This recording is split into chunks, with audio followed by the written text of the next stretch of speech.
Uh, am I audible?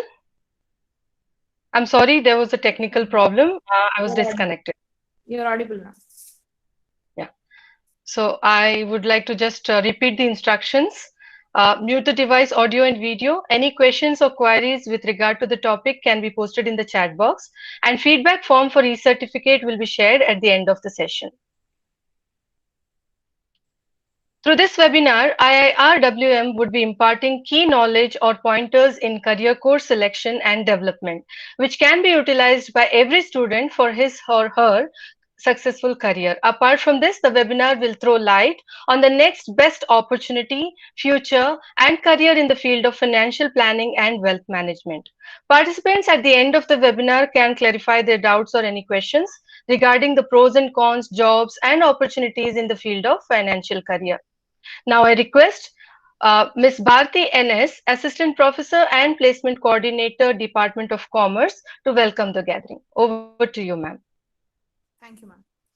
So, good afternoon, good evening, everybody. So, today I welcome you all to the second day of the webinar for all the BBA and MCOM students. I firstly welcome our respected principal, Dr. S. Anil Kumar sir. Then I heartily welcome our resource person, Tapas Saha. Then I welcome all the people who are present here, who are attending the webinar. I welcome our beloved HOD, Dr. M.S. Nagraj sir. Then I welcome Naveen sir and the placement coordinator, Dr. Anupama ma'am, as well as all the team members and IQAC members. So hope you will have a good webinar and knowledgeable session, as yesterday's feedback was very good about the session. So hoping for the same knowledge fetching today also. Thank you so much. Over to you, Vandana ma'am. Thank you, ma'am. If your actions inspires others to dream more, learn more, do more, and become more, you are a leader. And we at SSMRV have a true leader who has always been the guide in all the programs that aim at holistic development. Recently been awarded with the Lifetime Achievement as a Best Teacher. Yes, I'm referring to none other than our beloved principal, Dr. S. Anil Kumar, sir. Sir, I request you to Yes. please address our students. Over to you. Okay. Okay. Thank you, Professor Vandana. Good afternoon. Uh, I'm very happy to come back again for the day two uh, session on career and finance, a future in financial planning and wealth management. And this has been organized by the Paryapti, the Training and Placement Center of SSMRV College. I really congratulate and appreciate the initiative taken by the Training and Placement Center in charge, Dr. Anupama, and the coordinators, Professor Bharati, Professor Vandana, and others, taken a lot of pain in organizing this particular program for exclusively for the students of SSMRB College. Today, we have BBA and MCOM students. So, in this program, in this webinar, students will be given an opportunity to know what kind of career you can have, especially in the field of financial planning and wealth management. And this is a specialization in the area of finance. So people who are interested in finance have taken especially specialization. Even otherwise also, you can definitely get into this particular career. About this, we have a very eminent speaker, a very experienced speaker in the field of finance, experience in India and abroad, and he has worked in various non-profit organizations in India and abroad. And you are really fortunate to have him and know more about the careers in this financial planning and financial planning and wealth management area. So I would like to again appreciate all the people, including the IQAC coordinator and Dr. Nagaraj and the entire team of IQAC and the technical team for organizing this particular webinar. So, students, I think all of you are doing well, and please take this opportunity and take care of yourself, take care of your health. All the best. Thank you so much. Thank you, sir. Thank you so much. Thank you so much, sir, for those encouraging words. Yes. Dear students, as you all know, that Paryapti has been doing a lot of programs and lot of initiatives from Paryapti to build the skills of students. I'll just take you through the of recent achievements from Paryapti. We have been able to place students across good reputed organizations like Vivo. Uh, we had about 17 people being shortlisted for the Vivo company, followed by TCS and Infosys, which has been taking our students from BCA and BCom and BBA backgrounds also. So we are also happy to showcase the students who were placed recently from BCA as well as BCom. And also we were all fortunate enough that even in pandemic we are able to place the students, get them internships from various reputed companies. So without taking further time, I will now uh, introduce you to the esteemed speaker of the day today. We have among us a very great person, Mr. Tapas Saha, who is the founder and managing partner at International Institute of Research and Wealth Management. Mr. Saha is a certified financial planner, a chartered wealth manager, and has an MBA in finance. Mr. Saha has over 14 years of invaluable experience as domain expert for financial planning and wealth management. Sir has been a trainer, speaker, and panelist for corporate media and educational institutions. He is also a financial cum investment consultant to high net worth individuals, NRIs, celebrities on global investments, global taxation, real estate, and startups. We are really honored and looking forward to learn from you, sir. Over to you. Thank you so much. Indeed, a pleasure to come back even today. Uh, we had a webinar yesterday with another set of students yesterday. And today, again, I think it's another big opportunity for me to interact with all the participants here. And before I begin, I would like to, convey my gratitude to SSMRV College. Special thanks to Principal Dr. S. Anil Kumar, Dr. Anupama, Professor Bharti, and Professor Vandana. Thank you, ma'am, for this opportunity. And I hope the next 1 hour I'll be able to, give a lot of insight and will be able to share a lot of experience of mine pertaining to the field that I belong to, and hope the participant would benefit out of today's interactions. So, with your permission, I'd like to, share a small presentation. Sure, sir. So, I believe all of you can see this particular presentation on screen. So, before I begin, I'd like to share with all participants that the next 1 hour that I'll be interacting with you, I would request your unbiased attention. As I always tell, that maybe the next one hour would help you to a great extent in understanding the right method of choosing programs for higher education, especially the professional programs that we have in mind. We are all are looking towards, in a few years, working with reputed companies in India and abroad. So the right career decisions play a very, very important role. Many a time, if somebody goes incorrect in choosing the right career path, many a time he or she can lose a few precious years of their life, and this time is not going to come back. So I've divided my presentation in two parts today. You see, the first part would be a discussion where I would be sharing a checklist, a method, a process wherein I'll be giving you 10 important pointers. It's very important for students to understand these 10 points and apply these 10 points across any particular field of study that he or she wants to choose for themselves for higher education. You see, uh, we've been studying for nearly 16, 18 years of our life from the day from class, from the very kindergarten school we joined. And all these years of education has made us mature, and we've gathered a lot of academic knowledge.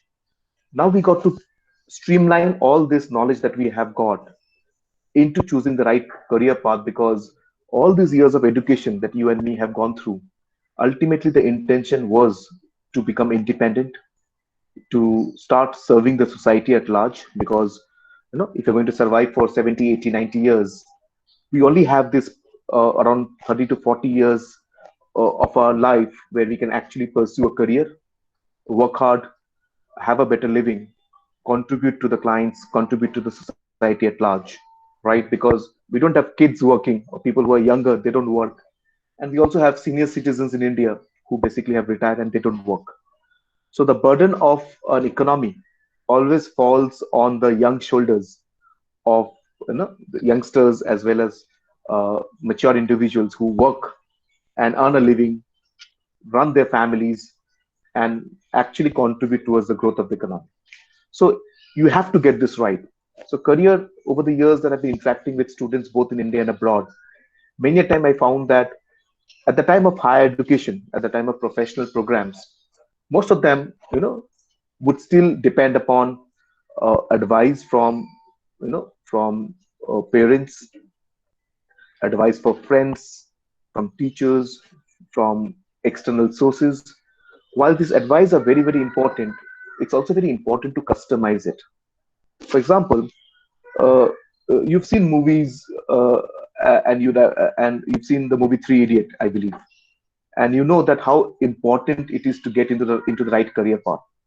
If you remember the movie, uh, two of Amir Khan's friends were basically uh, caught in the wrong career stream because they had pressure from parents. So it could be that your and my father is an engineer, but we could be better off in something else. So this career should not be enforced. We should not be pressurized for career. It's very important to know your abilities. It is very important to know what is in store when you're choosing higher education program, and do a little bit of research, understand the things better. And once you have all the information with you, you would actually take a very wise decision as to what would be the right career path for yourself. So we need to move away from the most popular way of choosing career in India as to what my friends are doing. So I enroll for a program just because my best friend has enrolled for the program, or some of my classmates have enrolled for the program. It is not that way. And I always compare the career of, say, 30, 40 years ahead of us as a long journey. And it's very important that you get up on the right train. Well, if you get up on a wrong train, probably the destination will be completely different, which you may not like. And many a time you have unpleasant experience of having to get down in between your journey and then look for the right journey, which puts you back on the career path, which takes away very, very a few years, precious years of your life, which otherwise would have been used for your uh, growth, empowerment, had you been on the right path from day one. So with this understanding, the first part of the discussion today is to help you with the right way of choosing the program for higher education. And this is a very neutral, a very generalistic approach, which you can apply to any field of study. Even if you want to do an engineering, or you want to do a doctorate in science, or you want to do an accountancy program, or you want to do a course in financial planning, it doesn't matter. This is a universal concept. You can apply it whatever field you want to study. Just see whether you've been able to evaluate the program in the right manner, in the correct way. Thereafter, once we complete this part of the discussion over the next 15-20 minutes, then I'll move on to the area which I chose for myself as a career, the area where I have built, professional skill set, domain expertise. And this is one of the brightest profession I can call today in India, because it is already very popular abroad. So I will talk about financial planning. I'll talk about wealth management. I'll talk about this particular field of study from the global perspective, from the Indian perspective, and give you a roadmap as to which way we are heading.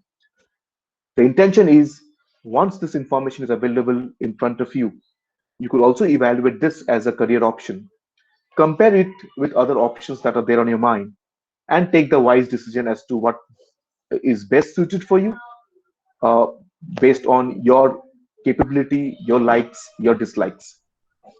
With this, I request all participants to please take a note of the next few slides. Okay, so I hope that you keep a piece of paper with you and a pen, and please note down these 10 pointers, because this will help you to a great extent.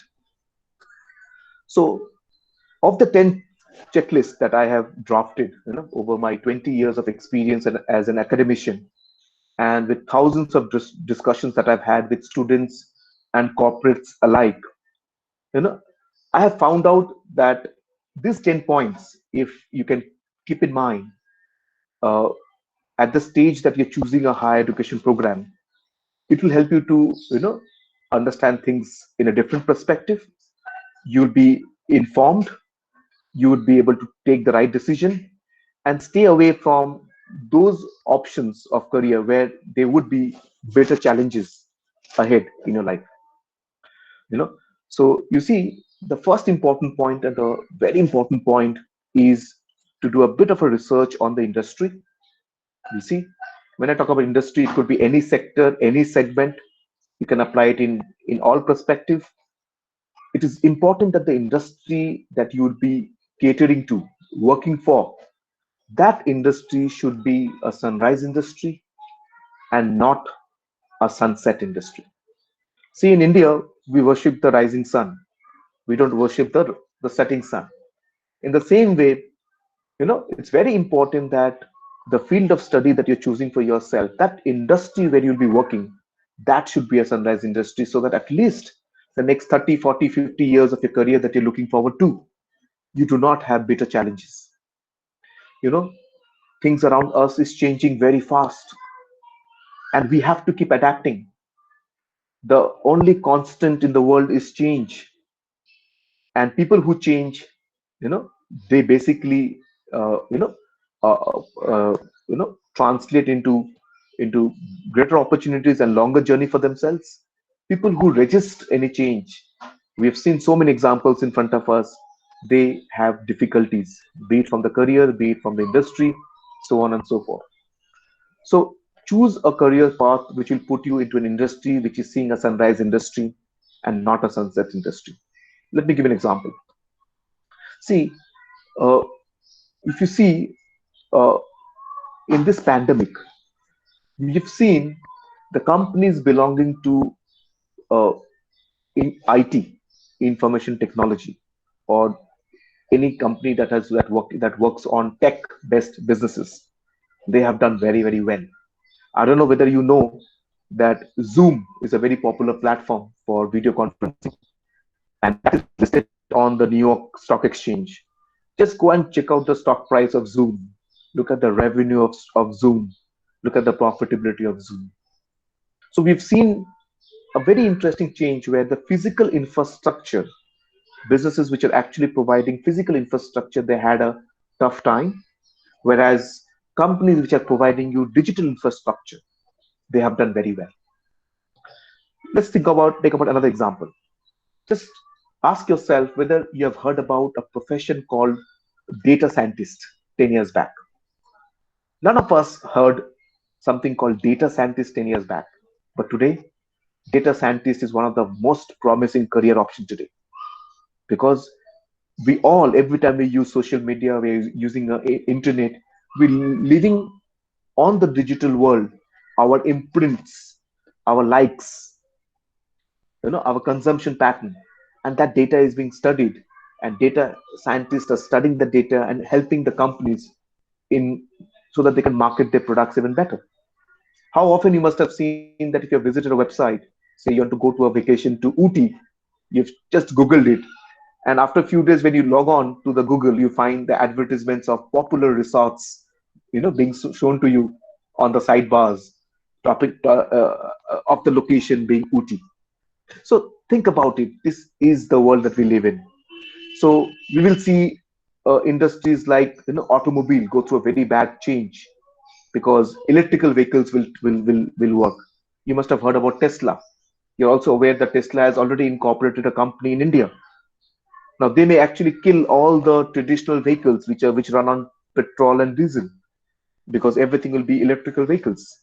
So there are changes happening every day.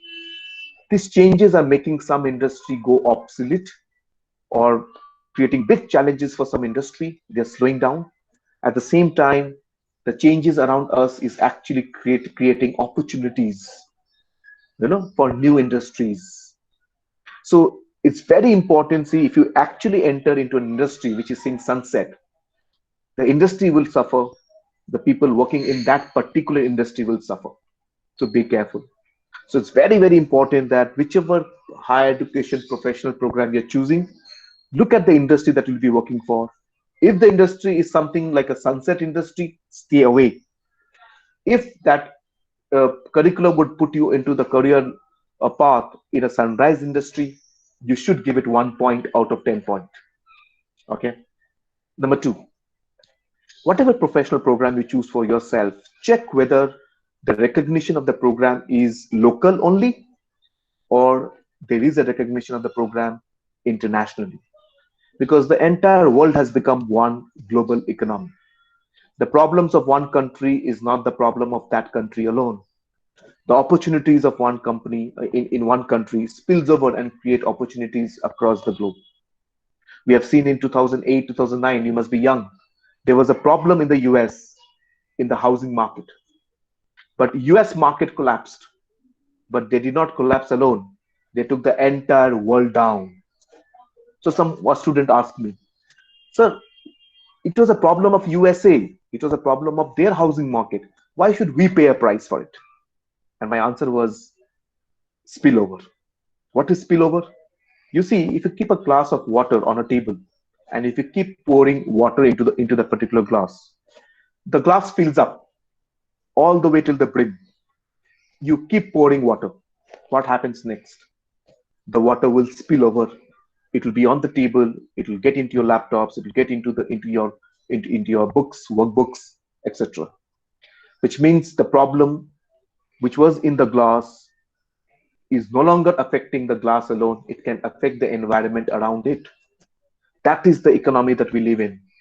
We are one global economy. So it's very important that if you really want to work 30, 40, 50 years and do phenomenally well in your career, always choose programs for higher education which has a global recognition. It is recognized not only in the state that you're studying, it is recognized not only in the country that you're studying, it is also having a global recognition, and that is very, very important. Okay. Number three, should we choose an academic program, or it's time that we actually at this stage choose a skill oriented professional program? You see, since the kindergarten school, junior school, middle school, high school, college, we have been taking up a lot of academic programs. And these programs are necessity for us. This is the reason that why we call ourselves educated. We know our surroundings. You know good and bad for yourself, right? Education teaches us that. But this education that we learn out of academic programs gives a lot of knowledge to us. But somehow what has happened, I'll tell you, over the last 2 decades, this academic knowledge, thereafter translating into application so that the knowledge can be used to solve real-time problems, the gaps has been going up. One of the reasons for the gap to open up is not because of the academic institution, but it has more to do with the corporates. Because earlier you see corporates used to come to colleges and tell that, okay, give me interns. The interns work with them. Then they are basically chosen to work full-time for the company. Then the company would send them for training for 3 months, to the head office. They would know about the company, they would know about the culture, they know about the businesses, about the products, about the clients. And after learning entire thing, after undergoing the training, then they start working for different departments. So you work 2 weeks with marketing, 2 weeks with finance, 2 weeks with HR, 2 weeks with accounts, and you have the understanding of how the entire company functions department wise. Thereafter, based on your learning, they would allocate a department for you and you start working for that department. But you tell me, which company today does this? Over time, what has happened, the world has become so competitive, money has become so important, profitability of the companies have become so important that all companies have started curtailing costs. And where have they curtailed the cost? They have curtailed the cost uh, by reducing the training investment for the prospects who join the company. Now that is very sad. And what has happened? It has left a very big gap between academic institution and corporate institutions. The gap sometimes creates such a big problem that even government of India realize that this gap is getting bigger, and this gap is actually creating a lot of unemployment in the economy. It's not that the corporates doesn't want to hire. It's not that they don't have the vacancies. But I do a lot of corporate training and I talk to very senior corporates across the country. Believe me, they have opportunities, right? But when I ask them that why is this unemployment such a big issue, then they tell us that, well, you see, we have this many vacancies. This is the profile of candidate we're looking at. They should be able to come in, and from the very next day, they should be able to take charge of the work in hand and start solving the problems of the company, start serving the clients of the company. Somehow we get fantastic CVs with fantastic academic knowledge, but when I ask them question about real-time problems, they are unable to link the two. The application of the knowledge creates a problem at times. Now the question comes, who would address this? The academic institutions are doing a lot already. The corporates are saying we are busy, we have shareholders, we have to answer them. 1 quarter of bad results and my stock price will come down. The government says, okay, let me do it. So you must have seen in the last 10 years, the central government has set up a national level organization called National Skill Development Corporation. Just imagine in the 21st century, the government decides, yes, there is a gap. Let's create National Skill Development Corporation, which will start working to bridge this gap between academia and industry. And while they have started, but please understand, the challenge would be much bigger for them, you know, and uh, because you see, they have to cater to the entire country, and we're talking about a country as large as India. We're talking about a country where every year 40 lakh people graduate in this country every year. So the task is very, very difficult, right? And a lot of government processes which will take time. Somehow the structure of the government operation is somewhat different than the private organizations. Well, private organizations are very flexible, and documentation and protocols, are not, are such that can be, worked out overnight. But government department will have a very strong framework, uh, rules, regulation, and somehow the rolling out of this would actually take time. So should we wait for the academia to actually provide even the skill set to you? Should we wait for the corporate to actually come and invest behind your training? Should we expect that the government would slowly pace up and start investing in the lives of young citizens to make them employable? I think the task is something that should be done by us. You know, we love ourselves. The the the biggest beneficiary of our own lives is we ourselves. So we should actually pick up this baton. It is we have to take the initiative, and it is possible by simply understanding this fact that while we have done 15, 16, 18 years of our, or 20 years of our education, we have done in the academic zone. At this stage, when you're choosing program for higher education, which will put you on the career path, please prioritize a skill oriented professional program over an academic program. It's very important. Automatically, you see the employment issue the country is having would get resolved anyway. Okay, let's look at the next 4 points. Number 4, whenever you're choosing a program for higher education, check whether it is approved by the regulator or not. Who's the regulator?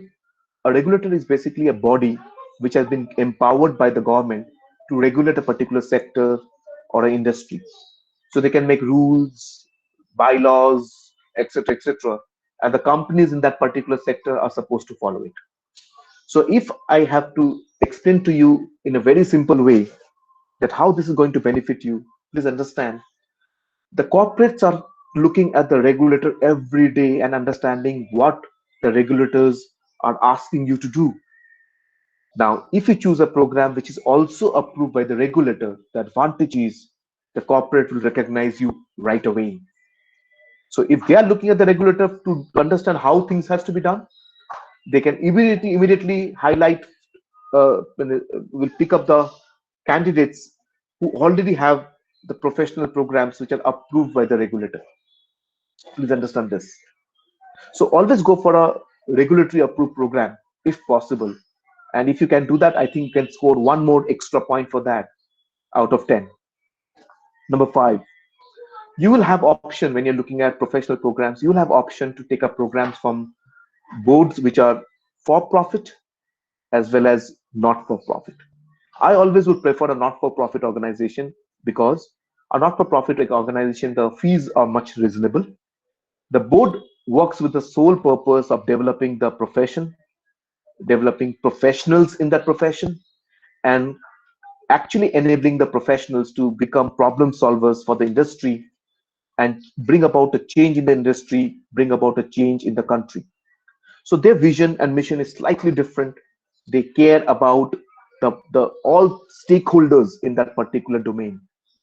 Profit organizations can be also brilliant, but if I have a choice to choose one program from a profit organization, one program from a non-profit organization, I would rather give one extra point if I can choose a professional program from a non-profit organization. Number 6, look at the program syllabus. What exactly would be covered? What will be taught to you? The concepts and the application that you learn in the program should enable you to solve global problems and not only local problems. Please understand, it's very important. So today, the program that I chose for myself, I can serve an Indian client. I can also serve a client in UK and earn in pounds. I serve a customer in in the US and I earn sometime in dollars. And this is possible because I've been able to choose a program which the concepts of which has a global application. The same is very important for you. If you're actually learning the skills and the application of the skill only to solve local problems, you would have a growth in career, but that will have a very slow pace. If you want to have a supernormal growth, if you want to have an exponential growth, you got to actually develop the skill set where not only the local problems, you can actually start serving global customers and you become a global problem solver. So that is very important. If that is there in the program, score it one extra point more. Number 7, very, very important. And this is also applicable for your current whatever you're studying. You see, students across the country, whenever I interact with them, I find them sometimes people are very casual about the education that they're doing. And when I did a little bit of a research as to why they're so casual about education, college jana hai, nahi jana hai, attendance important hai, nahi important hai, am I really doing the projects on time? Am I actually taking the sessions very seriously, trying to understand why the topics are being taught to us by the teachers? Many a time I find there is a problem in the attitude of the students. And one of the major reasons was the student who is doing the education hasn't sponsored himself for the program. The day you pay money out of your own pocket for your own education, believe me, your perception of education would change completely. Many a time, just because the fees is paid by the father, by the mother, or you're running an educational loan, we take things very casually. Don't do that. Because the mentality that we develop is that, okay, that money is just an expense. I had to get educated. No, it's not that. It's not that. Please understand, you have to learn to treat the cost behind an education as an investment, as if you have paid it out of your own pocket. The moment you start treating the education cost as an investment, your perception would change. Because then you'll ask interesting question, okay, what is the investment? Okay, how can I protect the investment? How can I gain the maximum out of my investment? How can I earn the maximum return on my investment? So you would start doing the program seriously because you have an expectation out of the program. It is not simply a cost to you. You've just made an investment. And the moment you make an investment, you have to learn to protect that investment and you have to earn that investment back. You have to earn a return on the investment. So that is very important. So when you're actually, even in the future, when you're talking about professional programs in life, look at the programs where the the entire cost can be justified as an investment, which means that is going to add value to you. You not only recover investment, you'll also recover much more. So that should be a very important study as well. And if you see the professional program is actually an investment that you're doing for yourself, go for it. Give it one extra point for yourself. With this, let me bring you to the last 3 points. Next, when you're choosing a higher education program for professional studies, check employment mobility. See, today we have mobile number mobility. You can change one telecom operator to another operator. Reserve Bank of India a few years back allowed account number portability or mobility. With the same bank account number, you can move to a different bank if you want. Right? Today we are allowed to, move from one insurance company to another insurance company through insurance mobility. So why can't I apply that in employment as well? So look at whether the professional program that you're choosing will provide you employment mobility, which means even if you're doing a program from, say, Bangalore or Karnataka or Belgaum, you should not be restricted to work there itself. There should be employment mobility. That means if you wish to work in Bangalore, work in Bangalore. You wish to work in Mumbai, go to Mumbai. You get an opportunity in Singapore, you should be moving to Singapore. You get a fantastic opportunity in London, you should be able to move to London. So look for a program where your professional education helps you with employment mobility and you're not stuck to a small jurisdiction, a small location, or a state or a country for the entire lifetime work that you do. So employment mobility is very important because then you can work for best of companies across the globe, and the boundaries will become much wider. The horizon will open up for you.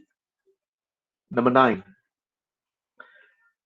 whenever you're having, say, a choice of 4, 5, 6 programs in front of you and you're confused what to choose for yourself, do a small calculation. Find out the break-even period, find out the return on investment. What is break-even period? Let me give you an example. Say you have a choice to pursue a higher studies program where it will cost you, say, 20 lakhs, 2 million rupees. Now you find out that after completing the program, you should be in a position to get a job in the market worth, say, 4 lakh rupees a year. Your package is 4 lakh rupees. So it's a very simple calculation. So if you're going to recover 4 lakhs in 1 year, how long should you work to recover your 20 lakhs, which is the entire cost? So you'll find the answer is 20 by 4, which is 5 years. So the break even is 5 years. Break even means no profit, no loss. So there are programs in the country where the break even is probably 8, 9, 10, or even more than 10 years. And there are programs in the country right now where the break even is just a few months. So the lower the break even, the better the program is. The faster you can recover your investment, the better is the program financially. Okay. Also look at the ROI, the return on investment. Take the same example. If you're investing, say, 20 lakhs behind a program and you'll be getting a package of, say, 4 lakhs, then do a reverse calculation. 4 lakhs on 20 lakhs is 20%. So your return on investment is 20%. Take out the data for all the programs that you have, you're contemplating as to which to take up. Okay, there are programs in India where the return on investment is in single digit, not attractive at all. Whereas there are programs in India where the return on investment could be more than 100%, sometimes more than 300% or more than 400% in the very first year. So higher the return on investment, better the program, lower the break even, better the program. So do this calculation, and I think you'll have a lot of clarity also from the financial impact point of view.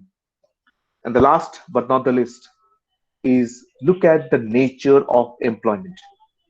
What do I mean by nature of employment? You see, when I was choosing a program for myself for higher studies, you know, I had one thing for very, very sure in my mind that, okay, I'll do a few years of job, I'll work under a company, but then I don't want to work under somebody throughout my lifetime. Maybe I'll start with working with a company, maybe an Indian company or a global company, but subsequently I should have the liberty to leave the job if I wish and start up on my own. I can become self-employed, I can become a professional myself, or I can open up my own company, a startup company where I become the employer and then people can work under me. So the same advice I would like to give you, stay away from programs where you would be forced to work as an employee throughout your lifetime. That means you just have to do a job under somebody throughout your lifetime. Well, it's not bad, it's good, but you should not be forced. Choose programs where you have the liberty that if you want to work as an employee, so be it, with an Indian company, with a global company. But if you wish, maybe say 5 years down the line, 10 years down the line, that you want to practice the profession, you should be able to do that. Or if you want to open up your own company, you should be able to do that. And that flexibility is very important in career, and it can work out brilliantly for you. Okay, so these are the 10 points. I hope you've taken a note of them. Apply this test on all the programs that you have on mind that you're contemplating to take up next. See how much this program score out of 10. There should be some programs which can score as low as say 4. There would be programs which will score say 7, 8, 9, or even 10 on 10. So the higher the score, better would be the rating of the score. But it's not only the rating that you should check. The second part is a very important part. Also do a research within yourself. Understand your strengths, your weaknesses. Understand your likes, your dislikes. Understand what are you passionate about. Okay, because if you can make your passion your profession, you not have a single working day in your life, because you love to do what you're doing and you're also getting paid for doing the thing that you like. So try and see whether you have a passion, you have core strengths, core competencies is there or not. Because say for example, if you have got stuck with 2 programs, one has scored 8 on 10, the other has scored 10 on 10, but the 10 on 10 program is not something that you like, and probably you'll have to get down from the train, which is heading towards a long destination, which is a career destination. Stay away from that program. Even an 8 on 10 program could be a better program for you if that is something that you love to do, that is something that you like to do, it excites you, you're very passionate about it. Do that program. Okay, so rating is one part of it.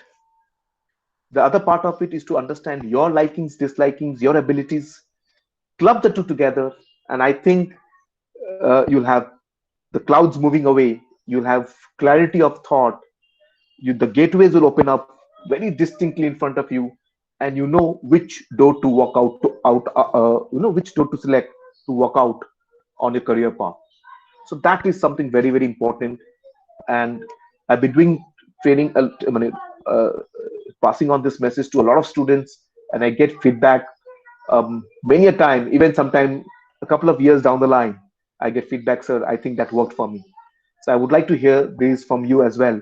So keep this on as a note, apply it. I think you'd benefit out of this suggestion. Now, having completed this part of the discussion, the next part of the discussion, as I told you, would be a discussion where I'll talk about my core competencies, the field that I chose for myself, the field which I call the next big opportunity, which is financial planning and wealth management. Okay.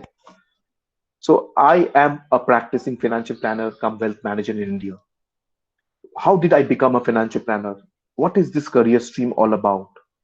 How does it play out on the global front? How does it play out on the Indian context? That is a discussion that I'll be taking you through over the next 15-20 minutes. So please, I request your unbiased attention here.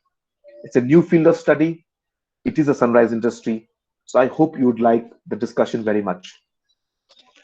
So what exactly is financial planning and wealth management? I'll come to the definition in some time. Before that, let me show you a very interesting report. This is a report which I have taken from one of the top research companies of UK, United Kingdom.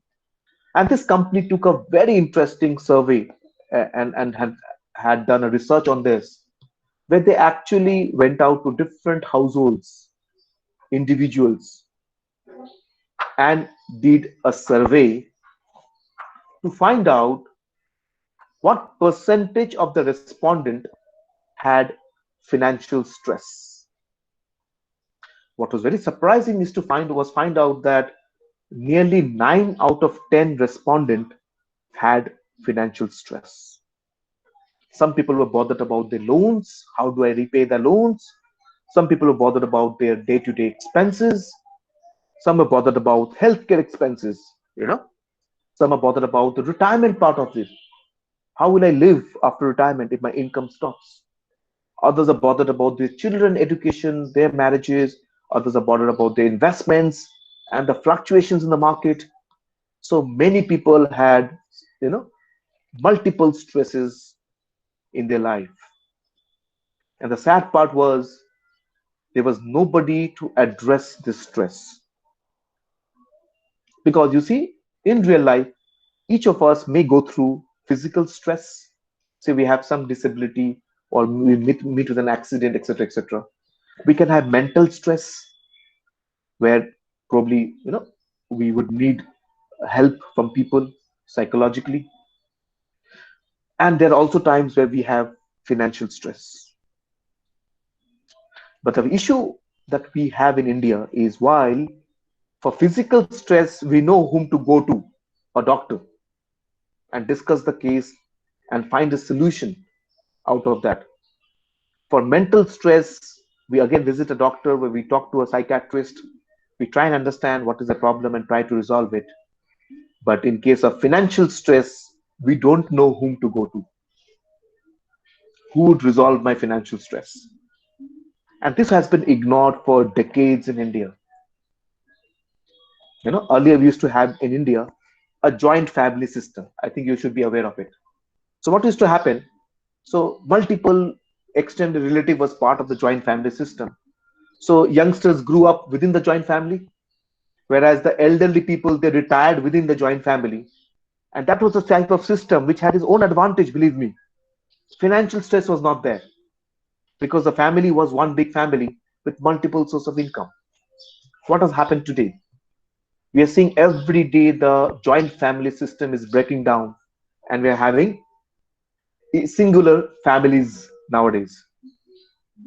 And this has also led to a lot of financial stress, right?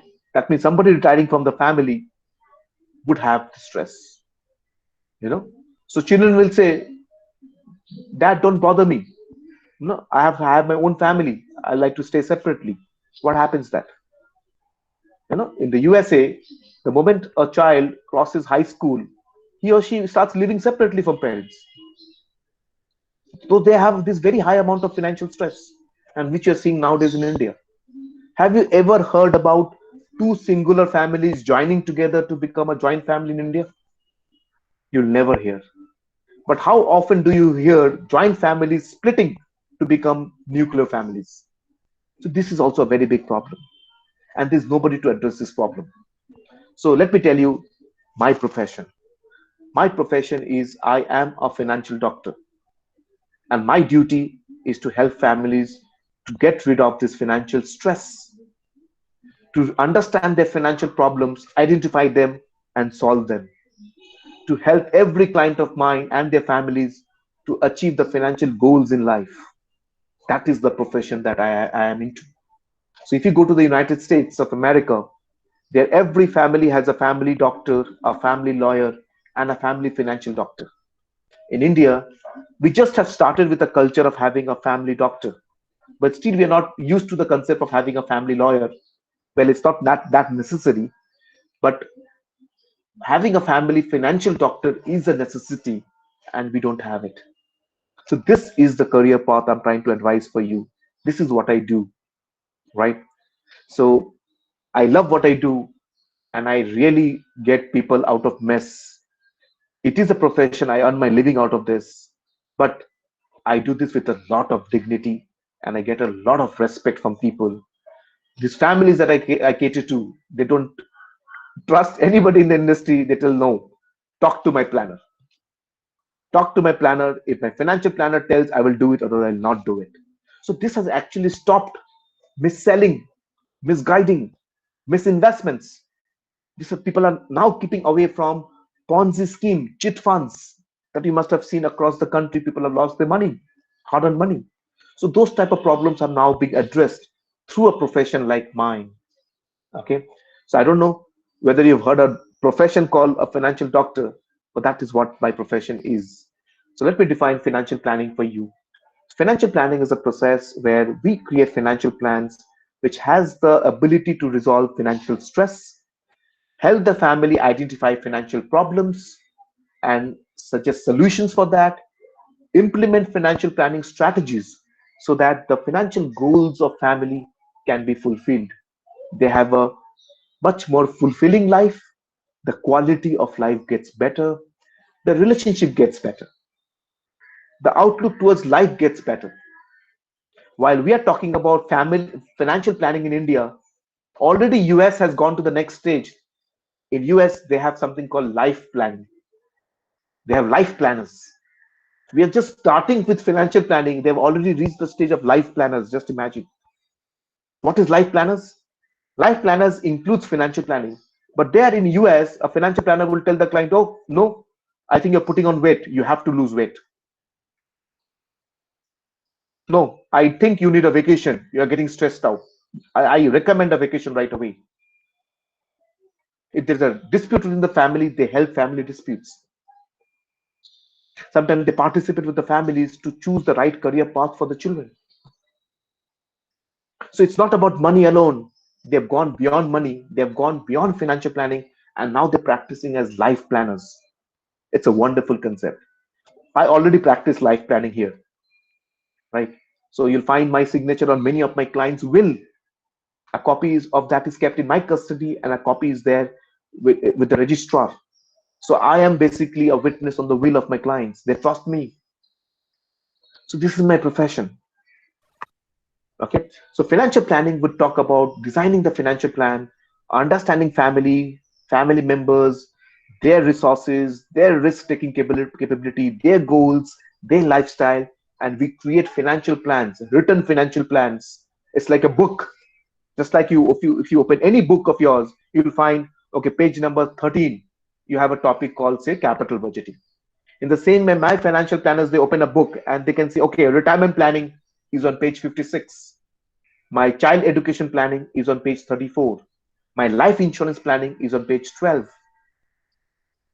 My estate planning is on page 74. So I create those plans for them. It's a fantastic concept. Okay. And you see, why am I so bothered about financial stress? Why? I don't know whether you'll agree with me or not, but you should.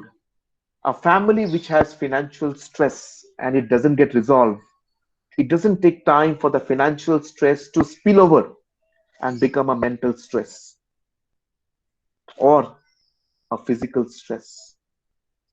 You actually spoil relationship with people on account of money. So financial stress resolving is very important for the overall well-being. It's not about money anymore. It's beyond money.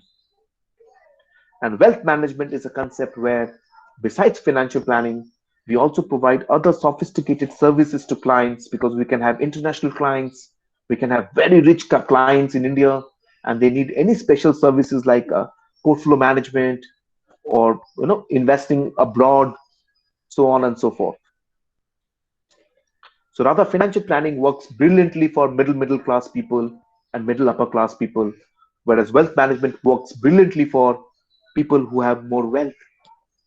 We call them HNI or ultra HNI. HNI means high net worth individual who has a lot of money. They can invest $1 million right away. That's close to 8 crore. Whereas an ultra HNI are those clients which have investment surpluses of around nearly 40 crore. So for them, wealth management becomes very important. Whereas for majority of the Indians, we see financial planning is very important. Rather, we see it as a necessity today. What are the areas that a financial planner serves or works? Multiple areas. So we work on many fronts. Just to name a few, we are the people who are looking into the cash flow management. We're looking into the asset acquisitions. If somebody wants to buy a house, car, etc., etc. Risk management, insurance planning, retirement planning, education planning, marriage planning, planning for your investments, your portfolios, taxation planning, estate planning, which is transfer of wealth from one generation to the next generation, business succession. What if you have to inherit businesses from your previous generation, right? Debt management, that is also called loan management, vacation planning, and so on and so forth. These are some of the areas that we work. Many people ask me that, sir, how is this different from chartered accountants? So my answer to your question would be chartered accountants will only do tax services, and that too, a chartered accountant is not a tax planner. He doesn't plan your taxes. He just files your return. He just maintains accounts and he does audit of the file. So tax planning starts much ahead of time. So right now you see the CAs are working for your last year income, whatever you earn. They're actually working to file that return and audit the report. Whereas my work has already started for financial year 21-22. So I decide how the income will be generated, in what nature, in whose hands, and how. So that tomorrow when the accounts are drawn up, my tax efficiency is already there. I'll have to pay the least amount of taxes that is needed to be paid. Okay, so after the year has gone by, you cannot change any data on your bank statement. You cannot lower your taxes. It has to be done much ahead of time. Okay, so while if I compare this to, say, you're driving a car on the highway, so the road in front of you is planning, thinking ahead of time. The road that you have left behind the car is somewhere where a chartered accountant will work. The data is already there. They would now do the accounting, the auditing, the tax filing, etc., etc. Okay, so that is a very, very important task. So I hope you have understood that there's a very, very wide scope of area of service that we offer to our clients. If you're looking after the entire finance of the client, then we say we are comprehensive financial planners. Whereas if the client says, okay, just plan my retirement, that's it, then we become a segmented financial planner. We just bother about one segment, that is retirement planning. Whereas if I'm doing every aspect of it, then I become a comprehensive financial planner. Look at this very interesting slide here in front of you. This has been taken from one of the top wealth management companies of India, Motilal Oswal. And this slide in one glimpse shows something very interesting about India. So it shows that after independence, India as a country took 60 years to hit a $1 trillion GDP country. So we became a $1 trillion GDP country in 60 years after independence. But the next 1 trillion, that is a journey from 1 trillion to 2 trillion, we did not take 60 years. We just took 6 years. And it has been forecasted that India should be adding 1 trillion to GDP every 3 to 4 years henceforth. And we are one of the fastest growing economy in the world, and the size of the country is also very large.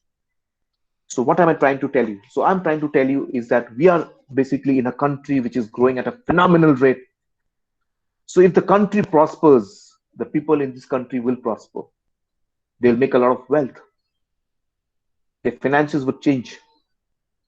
but there are very less number of financial planners and wealth managers to serve the country at this moment. So there's a crisis of people in my profession. The demand is very high, the supply is very less. Look at another very interesting slide here. This has been taken from McKinsey Global, another top, finance research companies of the world. And this one slide says that by 2025, 60% of the millionaires of the world would be from emerging economies or developing economies like India, while only 40% of them would be from the developed economy, which means that because we are seeing the biggest of countries, the developed economies in the world, they are slowing down, and the developing economies are doing very well, like India.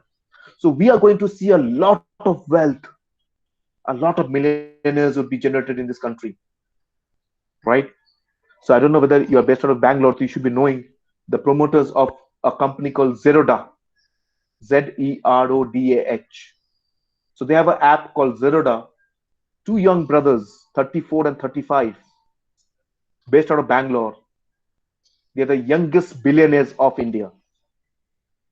Both the brothers are worth close to 25,000 crore each. This is what we see in India right now, right? So we are seeing a huge growth in wealth, but again, the same thing. The number of financial planners and wealth managers are very, very less in this country. So this is what I was referring to as the next big opportunity. We are going to see huge requirement in this profession. The demand is very high even today. The supply is very limited. So this would see a phenomenal growth going forward. Look at this important slide here. So India has already reached a population of nearly 140 crore. We already have nearly 4,500 Indians in India who are worth more than 400 crores of wealth, right? We already have close to more than 9 lakh people in India who are dollar millionaires. And this number is doubling every 4 years. But if you look at the number of certified financial planners and wealth managers, it's less than 2,500. And that is the demand supply mismatch. We see an immediate requirement of 5 lakh people in the industry for this profession, but we don't have, right? Let me introduce the program via which you can actually become a certified financial planner. You can become a certified financial planner, or you can become a financial planner if you actually undergo a program called the CFP program, also called the Certified Financial Planner program. This is a program. This is a program which is a global program. Rather, the CFP program is a program which is owned and administered by Financial Planning Standards Board of USA. And Financial Planning Standard Board USA is a non-profit organization. It has been exempted from income tax by the Federal Reserve in the USA. And as on date, CFP is already recognized in 27 countries globally, including India. And by 27 countries, I mean all the developed economies, and a majority of the developed economies, and a lot of developing economies like us. So the board has recently entered Africa, so it is already recognized in South Africa. So by 2025, this recognition will be over in 40 countries. Let me show you where the program is already recognized. In Canada, USA, Brazil, Colombia, Peru, which is in South America, that has been added also, Austria, France, Germany, Ireland, Netherlands, Switzerland, Turkey, United Kingdom, South Africa, Israel, Australia, China, Taiwan, Hong Kong, India, Indonesia, Japan, Malaysia, New Zealand, Korea, Singapore, and Thailand. So these are the countries where already the CFP program is recognized. Look at the number of CFPs working globally. So we have close to 2 lakh CFPs serving the entire economy of the world. Nearly 45% of the world's financial planners are working out of USA. So United States alone has close to 90,000 CFPs. Just imagine. Canada, it's already close to 17,000 as on today. China, close to 25,000. Japan, close to 25,000 today. Australia and Brazil has close to 5,500 CFPs today. But number of CFPs in India is close to just 2,000. Look at the country of our size. Look at the population. Look at the requirement. Rather, I will say the financial literacy in India is much lesser than the financial literacy in the USA. But still, US has more than 90, close to 90,000 CFPs, and India, people being ignorant about how to manage the money, but still we have just close to 2,000 CFPs. So this is the next big opportunity. Take a small comparison here.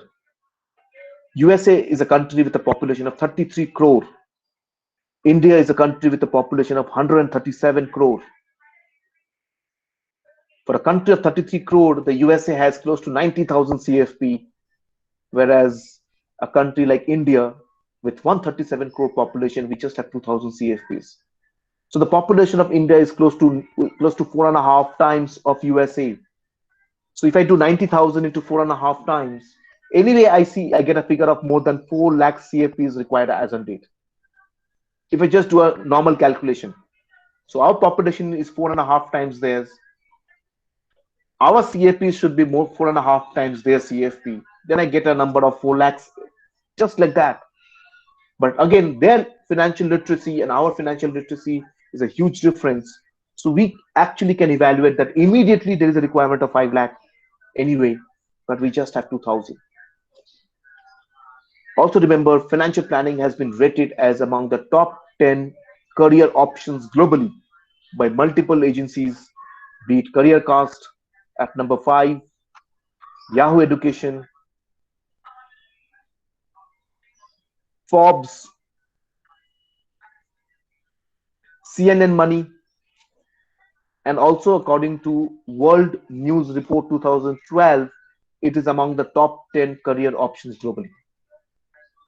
Let me also tell you that the CFP program has been rated as a gold standard program by Wall Street Journal in the year 2006. So let me pause here and let me just sum up the recognition of the program from the global perspective. Okay, so just simple points. We have close to 2 lakh CFPs globally. 45% of them is working in the USA. 1% of them is working in India. And my name is in that 1% already. And it's there for the last 15 years. Okay, I'm a CFP on the global front. You know, I become a CFP where the world had less than 20,000 CFPs. So I have seen in the last 1.5 decades, in the last 15 years, that the global number of CFP has become 10 times from 20,000 to 2 lakh. Look at the growth. 10 times in 15 years. Look at this, because it is a sunrise industry, it is growing very fast. It is a program by a non-profit board and it is exempted from taxes. It is a program which is rated among the top 10 career options globally by multiple rating agencies. It is a program which is rated gold standard by Wall Street Journal. Okay, this is just to sum up on the global context. But many people tell me that, okay, sir, I believe on the global front, this program has a fantastic credential, but how will it benefit me in India? Does it have any recognition in India? Can I get a job here? Can I start my practice here? So my next few slides is to make you understand the importance of CFP in India, that it has already achieved. Watch very carefully. You'll be surprised to know that the certified financial program is already accredited, accepted, and approved by the regulator Sbi. So it is a regulatory approved program in India. It is recognized by Sbi under the Sbi investor advisor regulations. So you can practice as an investment advisor with a license from SEBI once you complete the program. Just imagine about this. So just like a doctor needs a license to give prescription, you can also give prescription for people who comes to you for financial advice. Nobody else can give advice other than you. So that is the important part of it, right? Look at the recognition, look at the prestige, you know. So here I'll just pause and tell you, see, if you look at the health industry, if there is an issue with any client, they would visit the doctor would advise him medicines, and then with the prescription, we buy the medicine. It has been found out in India that most of the people who have you know lost money in the past by wrong investments, so that has been on account of the fact that you know they have not gone to a doctor for prescription. They have gone directly to the banks, the post office, the mutual fund companies, the insurance companies, and started buying the products without taking a prescription from a financial doctor. So the intent is very simple. You have a health issue, you consult the expert, take a prescription, buy the medicine. You have a financial requirement, you meet the financial doctor, take a prescription, and then buy the medicine. What will happen if you bypass the doctor in the health industry? You will buy a wrong medicine, and there will be side effects. Somebody may lose his life. What happens if somebody bypass a financial doctor? He will buy a wrong product. The money would get wasted. The family will be in distress. So the concept is similar. But whatever was the rules and protocols for the health industry, we did not have these type of norms in the financial industry. But it has now started. And it has started for the good. Because now we see everybody who takes advice from competent people, experienced people, certified people, those family would be very wise and do financially very well compared to people who bypass the doctor and simply buy the medicine on their own. Having said this course has also got indirect support from Reserve Bank of India, who is the regulator for the banking sector. So according to the circular of 2016, you can go to the RBI website, rbi.org.in, and you can download this circular, which says that when Reserve Bank of India has told that every bank in India should start a separate wealth management division. We have seen over the last nearly 2 decades that the private banks in India has done very well. The Axis Bank, the ICICI Bank, the Standard Chartered Bank, the Kotak, HDFC, Bandhan, they have done very well. They have created so much wealth for themselves and the shareholders. But the government bank, you see, Punjab National Bank, State Bank of India, Bank of Baroda, they have been struggling. They have huge NPA, non-performing assets, bad loans, right? They've not been growing. They're running into losses. So one of the reasons was because the private banks had already set up the wealth management division, whereas the government bank did not set up the wealth management division. So Reserve Bank of India told you should be starting wealth management division, right? So that is what was a very important circular from Reserve Bank of India. And then this division has been flourishing since then. You see in front of you, there are already more than 45 companies in India who are already giving first priority to a CFP in recruitment. So whenever these companies wants to fill up any profile, they give first priority to a CFP. These are the companies who are already members of the CFP board, and they work very closely with the board. So here we have foreign banks like Citi, Deutsche, Barclays, HSBC, Standard Chartered. We have Indian banks like Axis, Kotak, ICICI Bank. You know, uh, we have wealth management companies like Bajaj Capital, uh, Motilal Oswal, Kavi, ICICI Securities, Religare, Aditya Birla, Dynamic, Net Worth, SKP Securities. We have different insurance companies like LIC, SBI Life, PNB MetLife, Birla Sun Life. We have different type of mutual fund companies like Franklin Templeton, UTI, Tata, SBI Mutual Fund, L&T Mutual Fund, Reliance Mutual Fund, ICICI Mutual Fund, you know, Principal Hello. PNB Mutual Fund. Yes.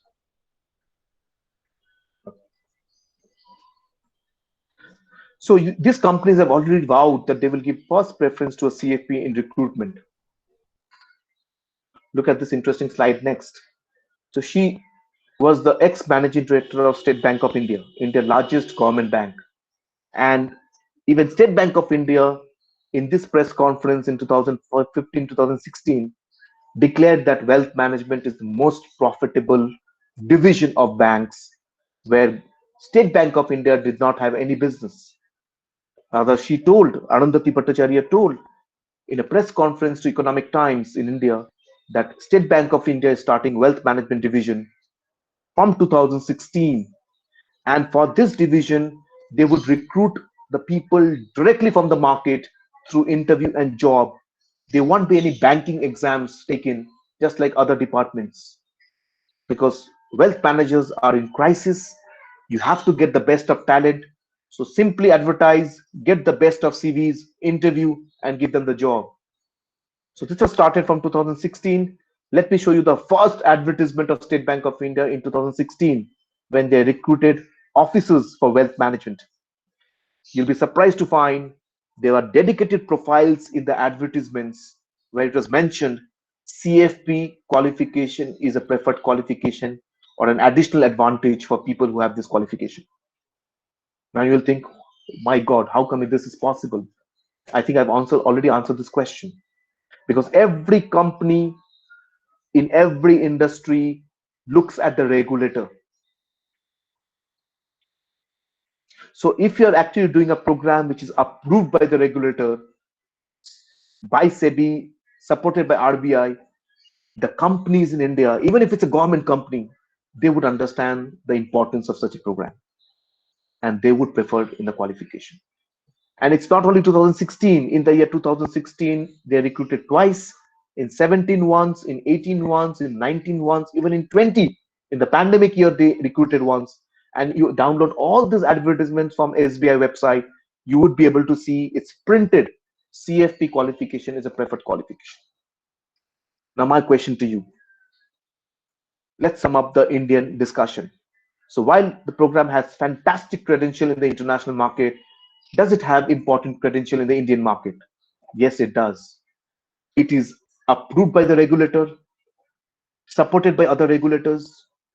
Biggest of companies in the banking and financial services industry prefer this qualification, including India's largest government bank, take CFPs directly from the market.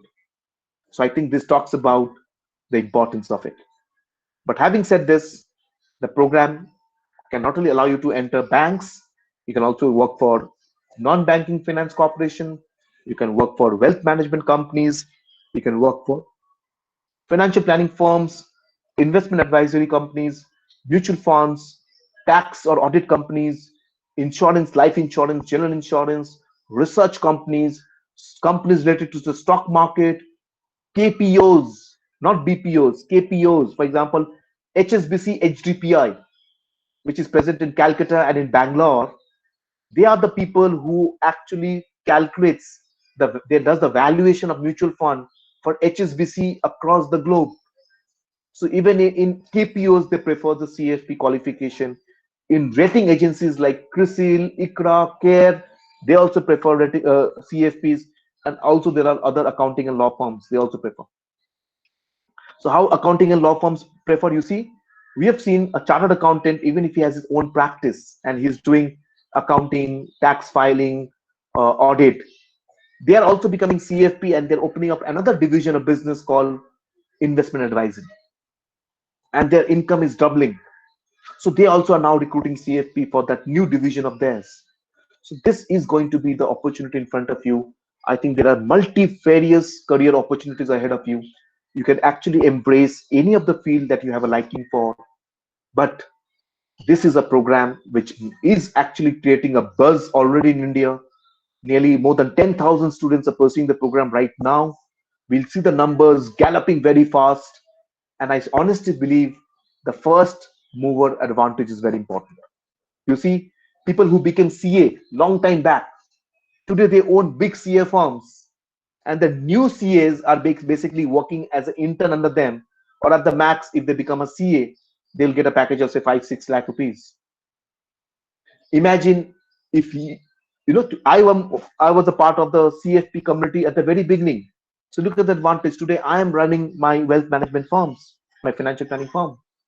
So every opportunity, if you embrace first, I think the advantage is greater. So hence, I wanted to give you this heads up. So with this, I think I'm close to my end of my discussion. I have a small video. I'll play this shortly. But before I conclude my part of the discussion, I want to leave with you this wonderful phrase that we financial planners use globally. And we say, failing to plan means planning to fail. That means if you fail to plan your finances today, then you're actually planning to fail on your finances in the future. Don't let that happen for yourself, for your family, near and dear ones, friends, or clients at large, society at large.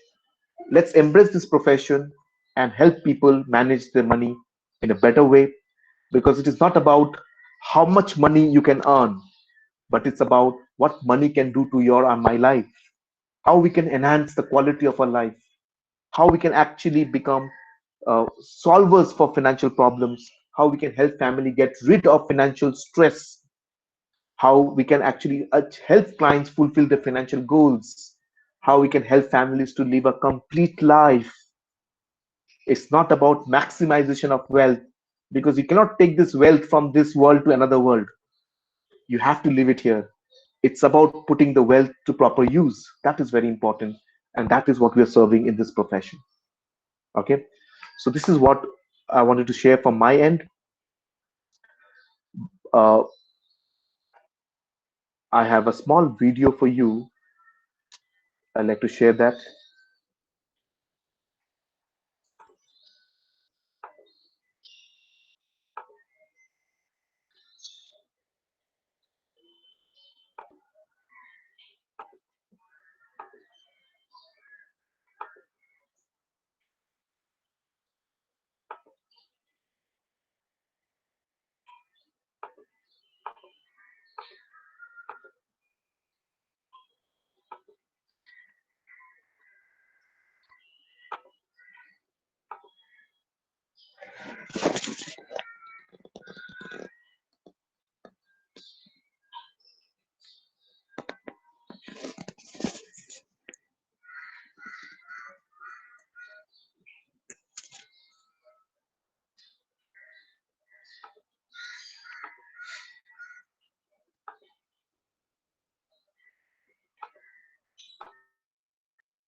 So you are on mute.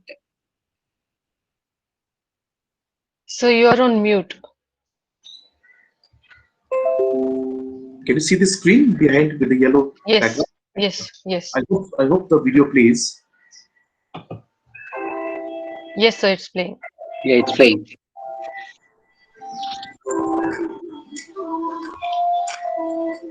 It's imperative that CFP board increase the diversity of CFP professionals and those providing financial planning services to an increasingly diverse American population. Well, the CFP board reached out to the National Urban League to solicit us for some guidance and some feedback and advice as to how to expand the objectives of the board and the center to reach the African American segment. I think we have some ideas. We're in the planning stage now, and it's exciting to be able to uplift a new initiative that can really have a profound effect on communities of color. There needs to be opportunities for conversations like, what is the importance of having a diversified profession? What is the importance of having millennials enter into the profession as well as women, and to have this be a strong profession? Those conversations need to happen. We really view a huge opportunity for the Latino community as a whole. When there is a strong Latino representation within the field of financial planners, We really think that they're going to be able to help the Latino community meet their financial goals and improve the overall financial well-being of Latino families across the country. We are a profession that we are facing a real shortage of competent people unless we open it way up and embrace many different backgrounds, many different cultures. So the financial planning profession offers an amazing opportunity from folks of all kinds of different backgrounds, gender, race, or sexual orientation. And the reason it offers such a great opportunity is because our clients are also diverse. They all have similar financial planning needs, but their own life experience, their own perspective is singular. And the broader diversity we have in financial planners, the better we're going to be able to serve the extremely diverse communities that surround us.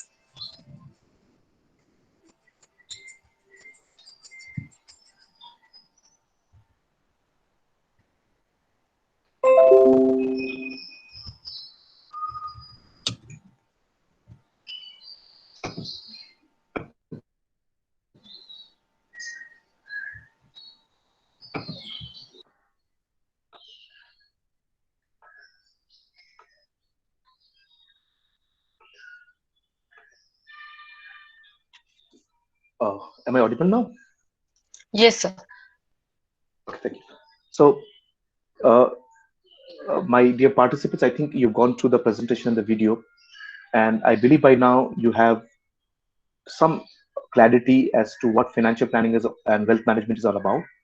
But before I go move on to the segment where I can take queries from you, let me do one thing. Let me put the program, CFP program, to test using the same checklist that we had discussed some time back to see how much does it score on 10. In the same way, you can apply other programs that are there on your mind using the same toolkit, the same checklist. And I think you should have more clarity about it. So you see, is it a sunrise industry? Yet it is a sunrise industry. You see, we have doubled, we have become, in last 15 years, this profession has become 10 times globally. We see Sbi recognizing the program just recently in India, in the last decade. We are hearing about State Bank of India starting wealth management in 2016. So you can understand it's a sunrise industry and there's a lot of work to happen here. It's a niche area of finance, and this is going to have phenomenal growth in the future. Number two, is it a local recognition or a global recognition? It is a global recognition. CFP is recognized in 27 countries globally. Number three, is it an academic program? No. It's a skill-oriented professional program because you actually can become a practicing CFP at the end of the program. Rather, you don't need to be brilliant in maths, science, or accounts. People get scared that do I have to be good in maths or science or accounts? No. Financial planning is such a beauty that any field of study, people can embrace it. There will be training done across the entire syllabus. So we have 4 different parts to this program. So there are 4 modules, 4 examinations, 4 global certifications. So each exam you clear, you get a global certifications from FPSB USA, recognized in 27 countries right away, and also having a local recognition. Why? I'll tell you. Because you see the syllabus of CFP is divided into 2 parts. One is a global syllabus, one is the Indian syllabus across each and every module. The Indian syllabus is the reason why we have the SEBI accreditation in India. And the global content is the content which helps you to move out from one country to another country and explore best of opportunities across the world. Or staying in India, you can also have global customers as such. So we use also financial calculators in the classroom. So a lot of these technical questions, which you find technical, they become very easy because you don't have to be technically that sound. You can just use the calculator, and these financial calculators are allowed in the examination hall. So you can sit with the calculators in the examination.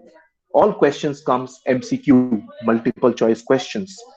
There is no negative marking, and the pass percentage is just close to 50%. So it is a program where you see the pass percentage is much higher than a lot of other professional programs, and hence completing the program is not a challenge, even if you are a average student.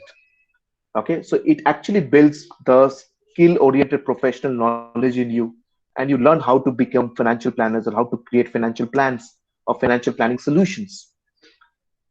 Is it a regulatory approved program? Yes, it is already approved and regulated by SEBI. It has indirect support from Reserve Bank of India and PFRDA, that is Pension Fund Regulatory and Development Authority of India. So two other boards are already supporting it. Right now, work is going on with IRDA. So I think in the next 1 or 2 years, you'll also have recognition from the insurance regulator in India as well. Is it a with profit or a non-profit board? It is a non-profit board. Honestly, the course fee is much reasonable. It's not expensive because of its non-profit nature. Okay. And is the concept and application only solving local problems? No, you become a global professional. As I told you, I have clients from Middle East. I have clients from California. I have clients from London. So it doesn't stop me from actually practicing my profession on a global front and earn accordingly. Does the course fee looks like an expense? No, it is not an expense. It is an investment. Believe me, it is an investment in yourself. But it's a very nominal investment. It's not expensive that much. It's a very nominal investment, and it is an investment in yourself. You can recover the entire investment very, very fast, and you really see value of the course immediately. Rather, you see there are 4 examinations. When you clear the first exam, you become a investment planning specialist. So you'll get a global certification called investment planning specialist. You can also start applying in the corporate with this one certification, or you can also take up internship also with this one certification. You take the second exam, you become a retirement and tax planning specialist. You take the third exam, you become a risk and estate planning specialist. You complete the fourth exam, you become a CFP. So each exam, has a certification available, and that can be a part of your CV, and you can start applying for opportunities right away. Rather, we as an authorized representative of FPSB USA, the moment somebody completes 2 or 3 certification, we also help candidates to get paid internships. So they start earning money even before completing the program. And once they complete the program, the fourth exam, you can actually start applying for companies. So we help in placements. And at the same time, even the board helps you with placement on a pan-India basis. So that support you'll always have from all of us. Anyway, honestly, placement is not a problem at all. We don't have a single unemployed CFP in India at the moment because there's only 2,000 CFPs, to be very honest. The demand is much high, the supply isn't there. Will it allow in employment mobility? Yes. After completing CFP, if you apply for companies, I've shown you that 45 companies in India who are already giving first priority to CFP in India. But even then, thereafter, if you want to go to any other country where there's a recognition, you can do that. I have so many old students of mine who have used the CFP qualification in India and applied for opportunities in Germany, France, Canada, and they have got working visa because the CFP has been shown as a skill set that they have. Okay. Number 9, payback period. Well, the total course fee of CFP, including all the course fee, meaning including the trainings, the softwares, the books, the workbooks, the financial calculator, the courier charges, the registration with the US board, the learning platform charges, the examination fee, the certification fee, everything together, all inclusive, is just approx 1.2 lakhs. That's all. That also you need to pay in stages, in part and parcel over the next 6, 7, 8, 9, 10 months. Right? You can pay it in part and parcel. But if I take you to the internet and show you the type of packages that a CFP, a fresher, a graduate with a CFP is getting, they get into anywhere packages of say 4 lakhs, 5 lakhs, 6 lakhs very comfortably, which means that the entire investment for CFP is recovered in 2 months salary to 3 months for some of them. And even if you get a lower package, it's just 4 months that you take to recover the entire investment, which makes it one of the courses with the fastest break even in the world, which makes it a course which one of the highest return on investment as such. Now, if you do a very simple calculation, say you get into a package of say 5 lakhs as a fresher, okay, because there are people with 2 to 3 year experience are getting 8, 10 lakh rupees packages. There are people with 5-year experiences getting 15 and 18 lakh rupees packages. I can show it to you right away on the internet. So even if you're a fresher, let's be very conservative and let's say you get into a package of 5 lakhs. Now you have invested 1.2 and you will recover 5 lakhs in 1 year. What is the return on investment? It's nearly 450% in 1 year. 450%. So it's like you're earning more than 400% in 1 year's time. So this is a course which is rated as one of the highest ROI courses in the world. And number 10, will you be an employee throughout your lifetime? Well, no. I think I can endorse this simply by putting me as an example. After completing CFP, in 2006, I remember, I became a double master's in India. I became an MBA plus an MCom in accounting and finance. I have an MBA in finance and I'm an MCom accounting and finance in 2006. And then I did my CFP and then I got job opportunities. I worked for 8 years in the industry. I've done a job of 8 years, but thereafter I became a professional. And today also I practice as an independent professional, but today I'm also an entrepreneur because I have my own financial planning firm. And a lot of CAPs do internship in my firm or other firms, And if you want to be a CFP after you complete the 3 exam, when you're taking the 4th exam, you need to do some internship, just like a CA, a chartered accountant need to do internship with a company for 3 years. In this case, you just have to do an internship for 1 year. So if you do an internship under a CFP, I become a supervisor, I will give you a certificate. And that certificate of mine is equivalent to 3 years of work experience for you. So all those things we will serve you. Okay. So we represent the non-profit board in India and we are doing this work and helping people to embrace this as a profession with the pure intent of helping out people and helping out Indian students to become global professionals. So if you apply CFP on the same 10 parameters, you will score a 10 on 10. So that is the beauty of the program. But again, it's not only about the score, it's also about your liking. So please score other programs that you have in front of you, that you are contemplating, that you are thinking you'll pursue. See how much do they score. And you need to be a financial planner, or if you want to take a financial planning as a career option, also look within yourself that do you love managing money for others? Would you want to help people with their finances? If that is something that you like, I think then this could be a right profession for you, or else maybe something else which is on your mind. So I hope this information from my end would help you to a great extent to have a lot of clarity in this regard. So before I go on to the questions, you can keep posting your question in the chat box. I'll have a look at that very shortly. But before that, I would want to take you to the internet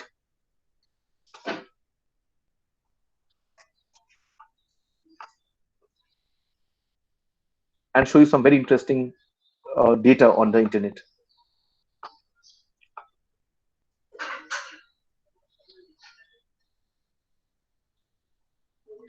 Can you see the Google screen here, the Google search engine here?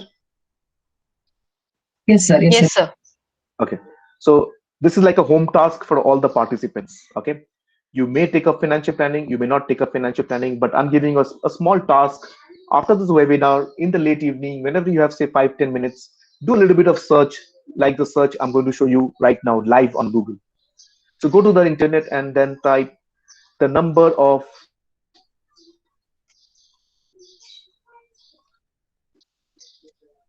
CFPs in USA and their demography.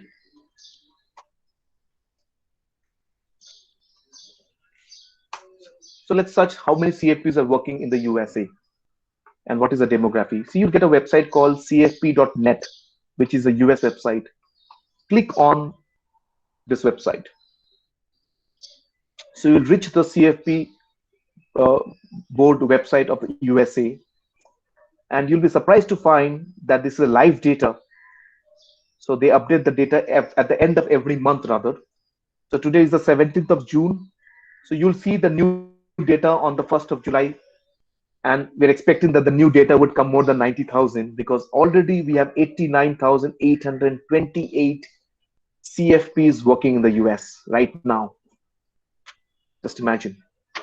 So if you want to see the further breakup, We have more than 9,600 working in California, more than 6,000 working in Texas, more than 6,000 in Florida, nearly 5,000 in New York, Pennsylvania, New Jersey, and so on and so forth. You can check out the thousands of people who are practicing as financial planners.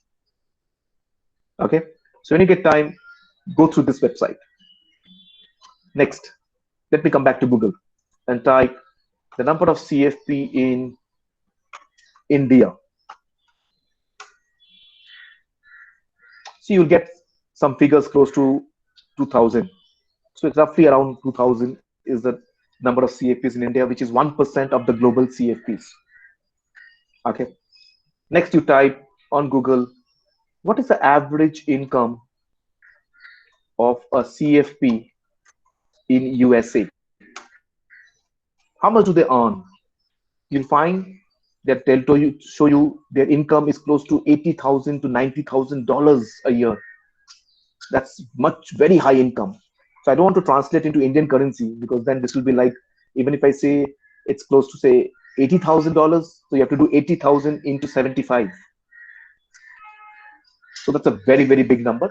But let's not compare directly, because they earn in dollars, we earn in rupees. But still, if you look at the average income of US, this is much higher than the average income of other professions in the US.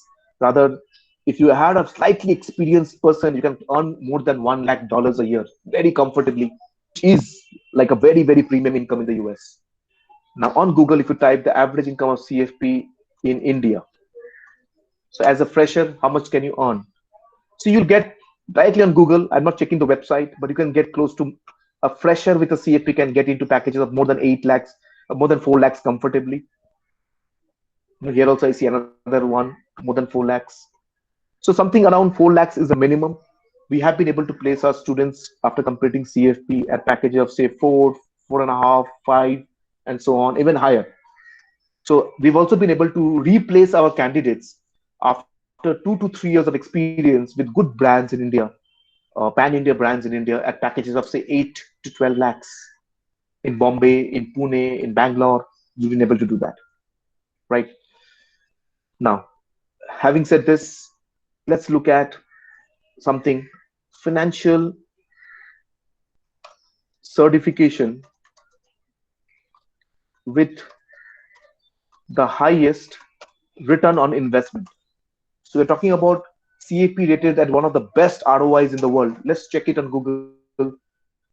You see, the moment you type financial certification with the highest ROI, you will get an article from Investopedia. It's a very, very popular global website.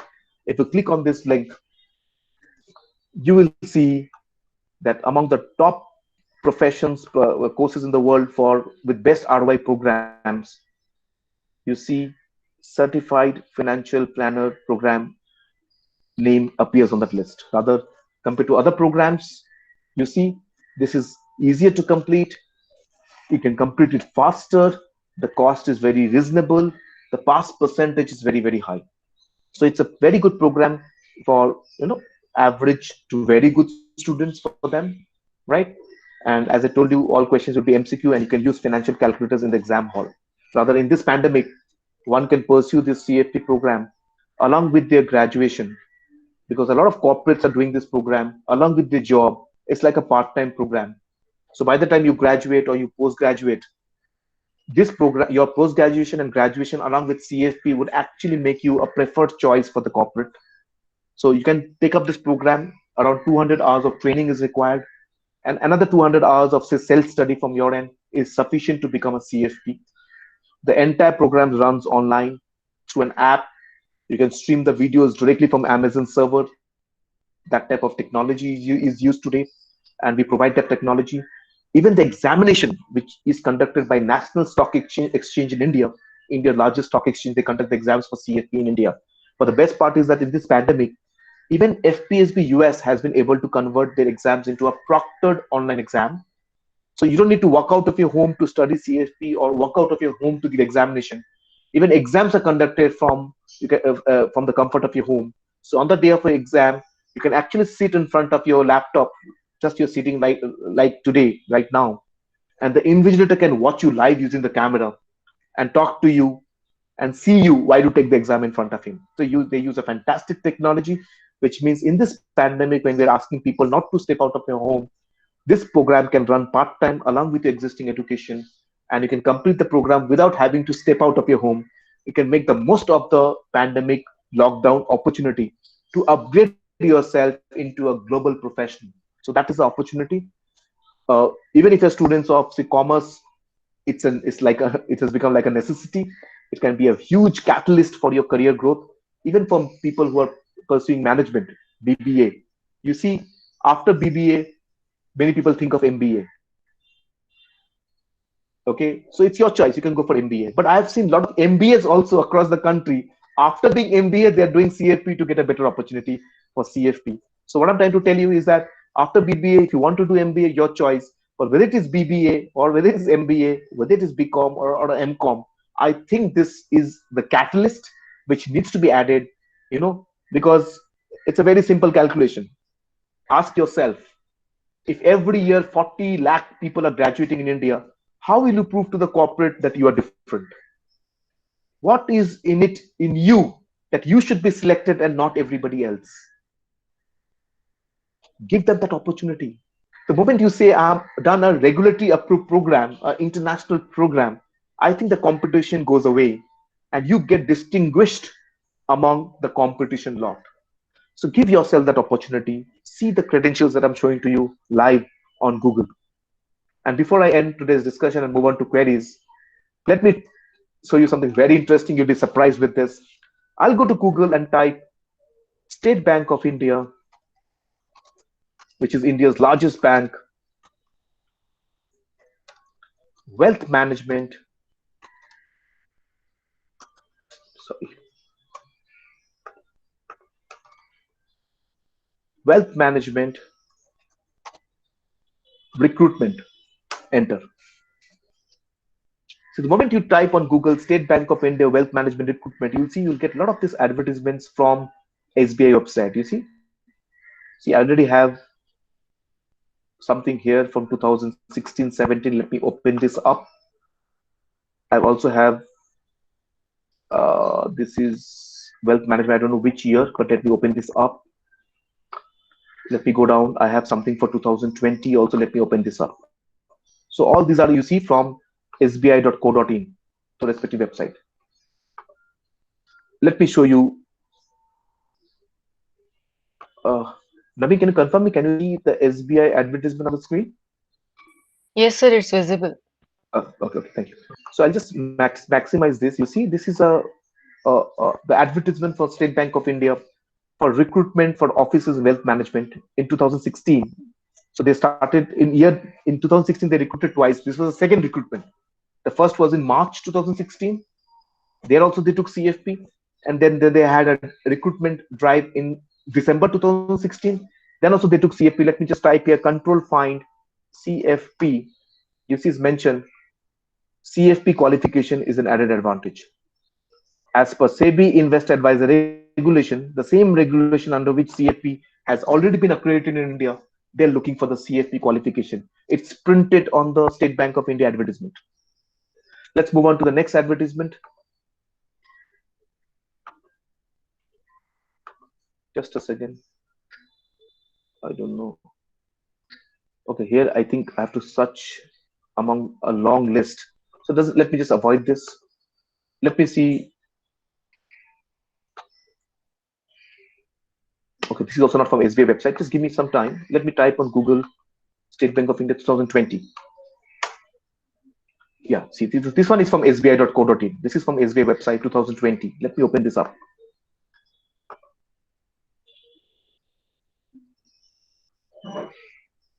Yeah, see. So this is recruitment of specialist in wealth management business unit for State Bank of India. They recruited in between the pandemic year last year, you see, in the month of June, July, exactly 1 year back. Control Find CFP, you see, it's printed here for investment officers. The preferred qualification is CFP qualification. If you just go down a bit here, you'll find that the job profile of an investment officer, you see here, they are supposed to guide the clients on financial services products, They're going to do due diligence. They're going to do asset allocation. They're going to assist the bankers in the bank on their advice as to what to purchase, what not to purchase. They are supposed to do wealth management in the bank. They're going to do financial need analysis, risk profiling of the customer, do review of financial plans from time to time. This is a job. It's a fantastic job. You see the job profile, it's very good. And having said this, let me go down and show you the packages that they were offering for investment officers. You see, this is remuneration. So for investment officers for which they were asking CFPs, the preferred packages was 12 lakhs to 18 lakhs. So I think I'm showing you directly from the SBI website, last year recruitment of investment officers, requiring them to be CFPs and packages of around 12 to 18 lakhs. They're requiring an experience of 5 years. So believe me, for freshers, around 4 to 6 lakhs comfortably you can get. For people with 2 to 3 years experience, around 8 to 12 lakhs you can get comfortably. For people who are having 5 years and above, they can easily fit into jobs of 12 lakhs to 18 lakhs. And if you become a person with an experience of 10, 15, 20 years, it can be crazy packages. I can also show you that. Go to Google and type 2019 recruitment ad. Check out SBI Wealth Management 2019 recruitment ad. I hope I can find it. If I can find it, yeah. Let me open up 2019 ad. So this is SBI recruitment for 2019, May, June 2019 in front of you. Do control find, CFP. You see, Central Research Team was looking for research analysts who had to be CFP. CFP was a popular qualification. Okay. Here also they're requiring experience of minimum 10 years. Okay. So you see, somebody who's a CFP with a 10-year experience. I don't want to misguide you, but I think I can show you this to give you a long-term roadmap. Let's see what State Bank of India is offering for CFPs in senior profile with 10-year experience. Let me go down and page and show you. So remember this profile. This is point number 2, Central Research Team. Let me go to Central Research Team. What is the packages? Remuneration. Let me go down and check the remuneration. Yes, remuneration. Point number 2, Central Research Team. 25 lakhs to 45 lakhs is the packages. And then I'm telling you the investment is just 1.2 lakhs. Please don't underestimate the program because of the fees. I know a lot of time people in India look at big advertisements and they think all that glitters is gold. Please understand, all that glitters is not gold. Sometimes, you find gold in mine. You find the diamonds in coal mines in a very dirty place. You have to be observant. You have to understand the value. Why is it that it is Sbi accredited? Why is it the State Bank of India is looking for CFPs? Look at the packages they're offering for senior people. The managing director of Standard Chartered Bank, India. Just go to my LinkedIn profile. You see, he's my friend. He's my connect in LinkedIn. Aman Rajoria. He completed CFP, and his entire team of senior directors completed CFP in March 2021 under me. So his question is very simple. If the managing director of Standard Chartered Bank is completing CFP in 2021, why can't candidates, graduates, postgraduate people take up the program, get certified and apply with the bank directly, and the banks will get plug and play candidates. They get the people, qualified people, wanting to work for them. And I think it would be a fantastic combination. It would be a win-win-win for all, a win for you, a win for the bank, and the win for the clients that you're going to serve, and a win for the society at large. So with this, I would like to complete my today's discussion. I hope you've liked the discussion today. I hope you've taken on important notes at your end.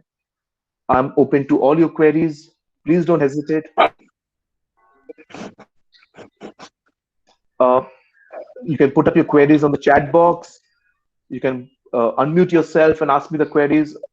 I would really be happy if I get a few questions from some of you, because then I'll believe that you've been listening very carefully. So you see, when people don't ask me questions, there's only two circumstances. Number one, either you have understood everything, which is not possible in 1.5 hours of discussion. Number two, you have understood nothing at all, which I'm scared about. So on a positive note, let me see if I can get some questions from you. I would love to answer them. Okay, so I have a question here already on the chat box. Let me just, in the meantime, take them one at a time. Yeah, so I think from the college uh, side, there is a feedback form that needs to be filled up. So all the people, I would request you fill up the feedback form, and I think you'll be getting some e-certificates for participation in today's webinar. Having said this, uh, I think Naveen, he's basically in Bangalore. He's our representative in Bangalore. So his email ID and contact number is there. So many times students, I get a feedback that, sir, can you speak in local language? Sorry, I cannot. I only can speak in Bengali, Hindi, and English. So if you have any queries in local language, Naveen speaks local language. He's there. You can speak to him directly. And I think I request Naveen to pass on the information brochure for CFP to the college authorities. They can share with the students. I think that will help them to gather even more information about the course curriculum, the syllabus, and everything part of it. And then I have a question from Dr. Anupama. Thank you, ma'am. Thank you for so much for the question. Can you tell us the difference between the course CA and CFP? Okay, thank you so much for the opportunity. You see, CA is also a professional program. CFP is also a professional program. CA is a professional program with recognition only in India. Because if you want to practice as a CA in the USA, then you have to do CPA. And if you want to build a career in accountancy in the United Kingdom, UK, then you have to be a ACCA. So CA is not a global program, it's an Indian program, but it is a professional program, it is a non-profit board. So there are some advantages, obviously. CFP is a global program. So unlike CA, the CFP has a global syllabus and an Indian syllabus. So there is an Indian regulatory recognition, there is also an international recognition. So by doing CFP in India, you can apply for jobs in Canada and Singapore and Australia and Japan at the same time, which you cannot do with a CA. Okay. But most important is it is not apple to apple comparison. Please understand. The two courses are not cannot be compared directly because one is a course in accountancy and one is a course in financial planning and wealth management. It is not an apple to apple comparison. So if you want to do accountancy in tally, return filing, and audit, you want to work for a company as a CA or you want to practice as a CA independently, it is the right profession for you. If you want to be a financial planner, you're managing finances for them, you're planning finances for them, be it Indian clients or abroad clients, be it through your own profession, own firm, or you're working for an Indian company or a foreign company, that is what it is. So when you look at this big banking and financial services company like the banks, mutual funds, insurance companies, research companies, stock companies, the maximum opportunities are for CFP. It is a retail finance program. But a company may have a few CAs working at the very senior level. Please understand. Right. So the opportunity for CFPs are much broader and global. The opportunity for CAA is fantastic. It's a fantastic program. It's a different field. But then you have to work as a CA under a department of an organization. If a company already has a group of CA, they would not want so many CAs to do the same work. So they have already vacancies are full. So you have to look for newer companies where you can give your service.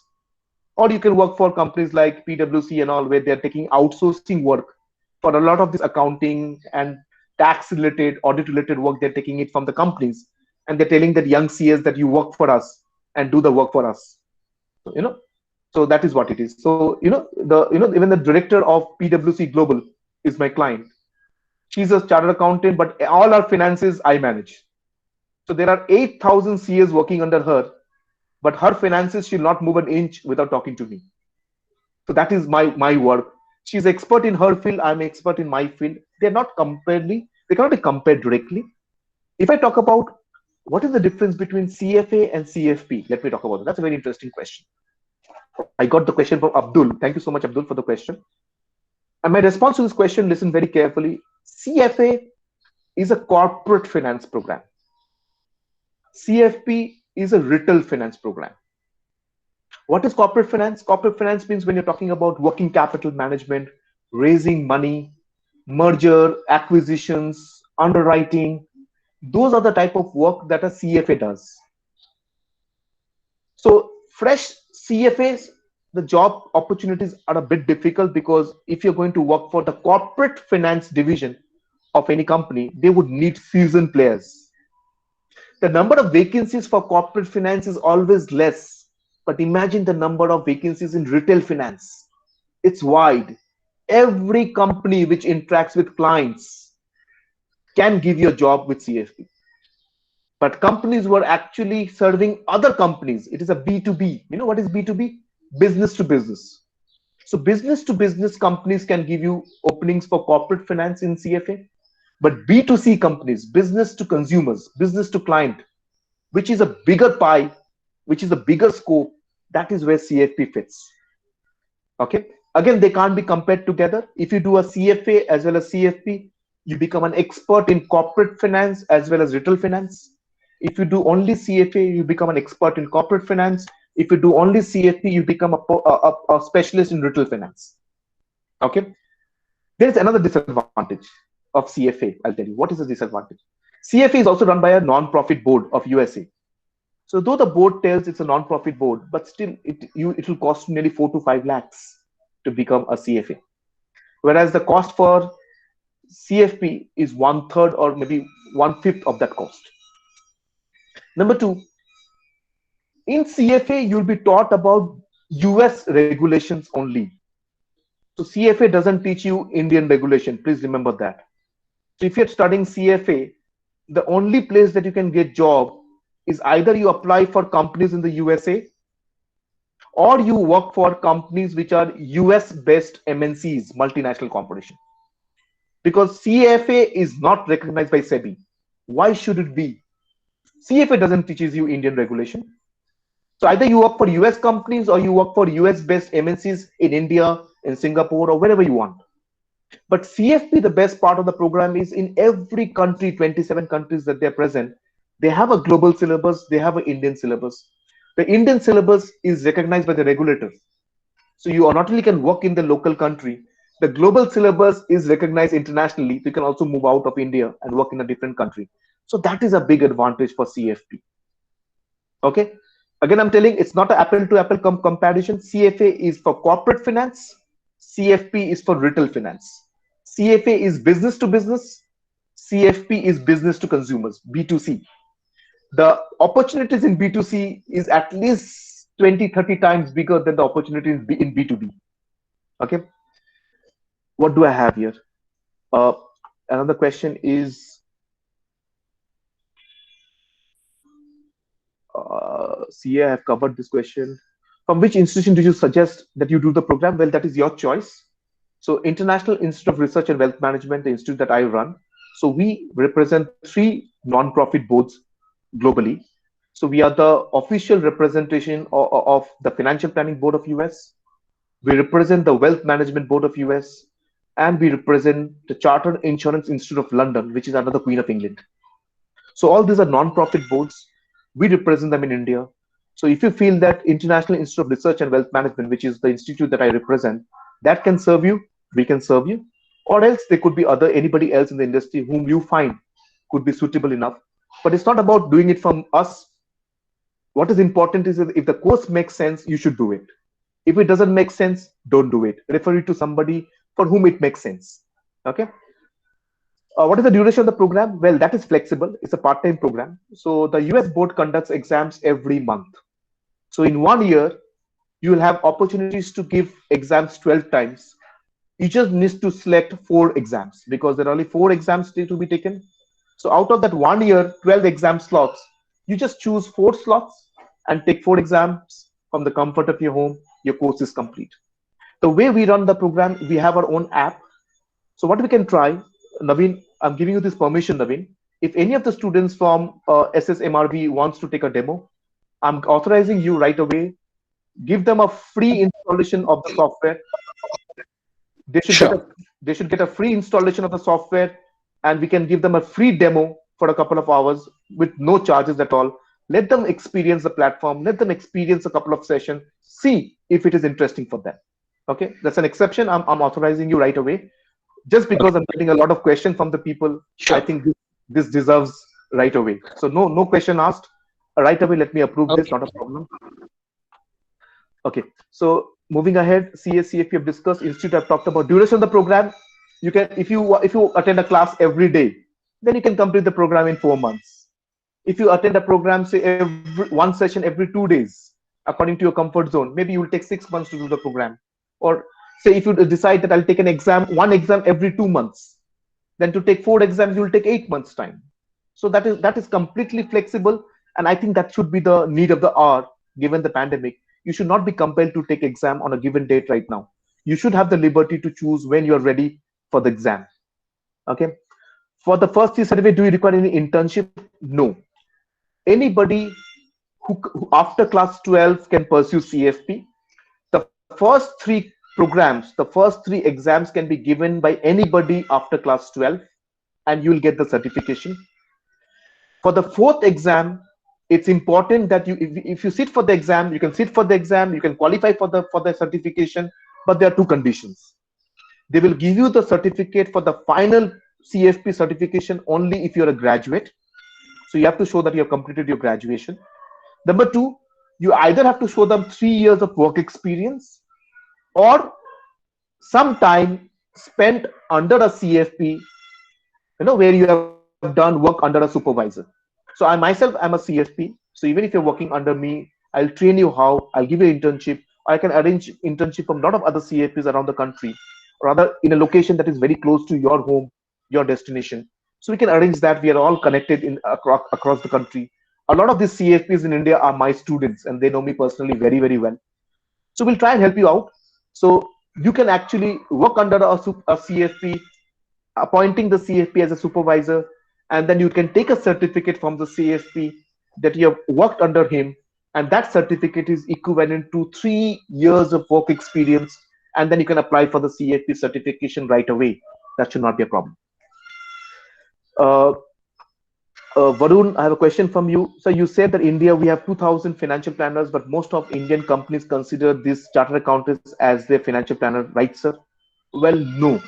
You see, CAs are CAs, they're not financial planners. They are chartered accountants. Chartered accountants are not financial planners. Financial planners are not chartered accountants. See, I'm a practicing CFP. I cater to some HNI clients of India and abroad. I have a lot of celebrity clients. I also have clients from Bombay. I'm not going to name them because of confidentiality. They have done multiple movies in Bollywood. Okay. So my profession doesn't allow me to reveal names. That is the best part of the program. Now, you see, I am a planner. And when I serve my customers, there are 3 CAs who work for me, and they do the accounting, tax filing, audit. Sometimes, for example, right now, one of the biggest doctor of the country, I'm actually creating a diagnostic center for him. And I've appointed a CA who is doing the cash flow statements for me, because they're creating a detailed project report, DPR. So they could be CAs under whom CFPs can work because the CA is providing investment advice. They can be a financial planner under which CA can work because they are giving the tax service only for my clients, whether the other service I'm providing advice directly. So they're not the same people, please understand. Who's a chartered accountant? A chartered accountant in a company will comply with the ICAI rules, that how the balance sheet should be drawn, how the PL account should be drawn, how the inventory should be valued, has the audit been done, has the return been filed, has the tax been paid. That's it. Whereas we are planners. We plan for individuals and institutions about for their investments. How do we plan the investments? We plan their businesses, their ventures. We plan for the retirement planning. We plan for risk management and insurance planning, right? So we work on a different type of work completely. Okay. Is CFA is an international program? Yes, CFA is also an international program. It is also a program from the USA, but CFA is a program for corporate finance. CFP is a program under retail finance. I have already talked about that. E-certificate link. Okay, so I think all the questions that I got on the chat box, I've covered all of them. Now, if there's any specific question from any one of you, you can unmute yourself and ask me the question. I'll be happy to answer.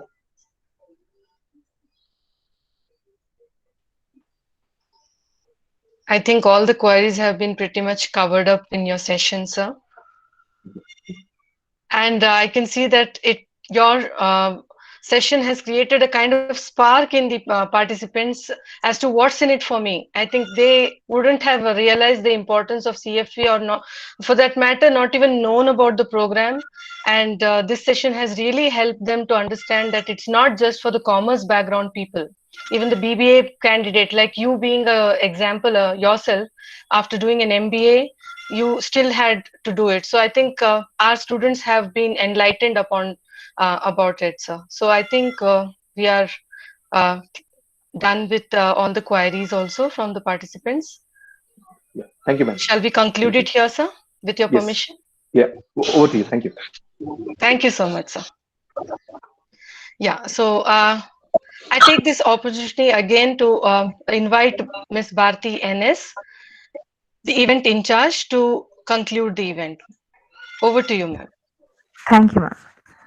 Good evening, all. Mr. Tapas Saha, our resource person, has elaborately discussed about many aspects of wealth management, our careers in financial planning, and different courses regarding that, the institutions which offer them. And we are thankful for your advice that the route map for our students and to think in global perspective rather than keeping it to certain limits. You stated a success mantra, sir, that is adaptability, change, and choice of right path can lead to success. This should definitely enlighten our students. The way you described the wealth management with statistical numbers and data was more realistic. You have made it very clear about the job opportunities in different sectors as well as the future scope also. So we are overwhelmed to have you as a resource person for the two days webinar associated with SSMRV College.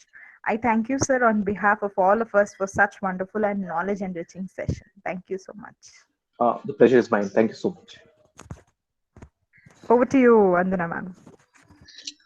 Thank you so much, Bharti ma'am. Now I would request Mr. Gokul C, Assistant Professor and IQAC member from Department of Commerce, to conclude the session with the vote of thanks. Over to you, sir. Thank you, Vandana ma'am. Am I audible? Yes, sir, you are audible. Thank you so much. Good evening, one and all. It's a pleasure for me to conclude the session by proposing a formal vote of thanks. Firstly, let me thank the resource person for the 2-day session, Mr. Tapas Saha, the founder and managing director, International Institute of Research and Wealth Management, Kolkata. So thank you so much for enlightening our students on both the days with regard to, and not only the students, even the faculty fraternity as well, because terms like financial doctors are things which you have never heard of because it is not academic at all. So thank you for giving us your perspective, a real life practical perspective. Thank you so much, sir. And I'm sure that we'll be associating with you in our future events as well. Thank you so much, sir. My pleasure. Thank you so much. Thank you, sir. I would like to thank Mr. Naveen Prabhu, manager, South. Yes, Mr. Naveen. I think the audio button is okay. Oh, thank you very much. So sorry. So I thought you wanted to add something to this one. No problem, sir. So Mr. Naveen, I think I should thank you. Mr. Naveen Prabhu is a manager, South Region, International Institute of Research and Wealth Management, Bengaluru. Mr. Naveen has been connected with SSMRV College, and he was a tipping point for us to have this session. So we are really grateful to you, sir, for having connected Mr. Tapas Saha and SSMRV College. Thank you, sir. Our pleasure, sir. Thank you very much. Thank you so much. I'd like to thank our beloved principal, Dr. S. Anil Kumar, sir, for being the pillar of strength for us for having a successful completion of this program. Thank you, sir. I'd like to thank Dr. Nagaraj MS, Head Department of Commerce and Coordinator IQAC, for hand-holding us throughout the smooth execution of this program. Thank you, Nagaraj, sir. Welcome, Gokul. Thank you, sir. I'd like to thank Dr. Anupama, Assistant Professor, Department of Business Administration and the Placement in Charge of SSMRV College, for having spearheaded the program. liaising with Mr. Naveen, getting the students together, liaising with the different HODs. It's a wonderful effort that you have put in, ma'am, and it is truly reflecting in the session. Thank you so much, Anupama, ma'am. Thank you, sir. Thank you so much. Thank you, ma'am. And I'd like to thank Ms. Bharti NS, the event coordinator, for having supported Anupama, ma'am, and having liaised with all the stakeholders who are supposed to be connected here, especially our students, getting all of them under one umbrella in these 2 days. Thank you, Bharti, ma'am. It was really wonderful of you to doing that. Thank you, sir. Thank you. It would not be possible without all of your support, Dr. Anupama ma'am. Nagraj sir, especially the one who motivates, keeps always behind us and does all the things. So thank you everyone and the team and yourself also, sir, Gokul sir. Thank you, ma'am. I'd like to thank Mrs. Vandana Revankar, the placement in charge for the Department of BBA, for comparing this 2-day event and also taking care of all the technicalities in terms of all the technical support and having compared the program so well. Thank you, Vandana ma'am. Pleasure, sir, and it's thank you too for being support in the technical terms also. Thank you so much. No problem, ma'am. Thank you so much. I'd like to thank the other placement coordinators, Mrs. Bharti Rathod from the Department of BCA and Dr. Vinay from the PG Department of Commerce for having put in their efforts as well. Thank you so much. I'd like to thank the heads of various departments, coordinators, class teachers, and most importantly, our students who have really been interested and who have put in their time and have been actively participating in all the in both the sessions. Today we had the BBA and the MCOM students. Thank you so much for being such active listeners and participants. I'm sure there's a lot in store for you in terms of your career. With that, I think I'll thank everyone for giving us this wonderful session, and thank you everyone. Have a nice evening. Thank you. Thank you so much, Gokul sir. Once again, thank you for all the support that you've been always giving us. And in terms of technical support also, sir has been with us from 2 days. So thank you once again, Gokul sir. Thanks to the entire team again. Thank you, Saha sir. My pleasure. Thank you so much. So we'll officially close the session now. Participants, the feedback link has been shared already in the chat section. All of you can fill the both the feedback forms from the institute as well as from the college, and you can avail the e-certificates. Thank you so much once again, all of you. Have a pleasant evening. Thank you. Stay Thank you home, very stay much. safe. Thank you, ma'am.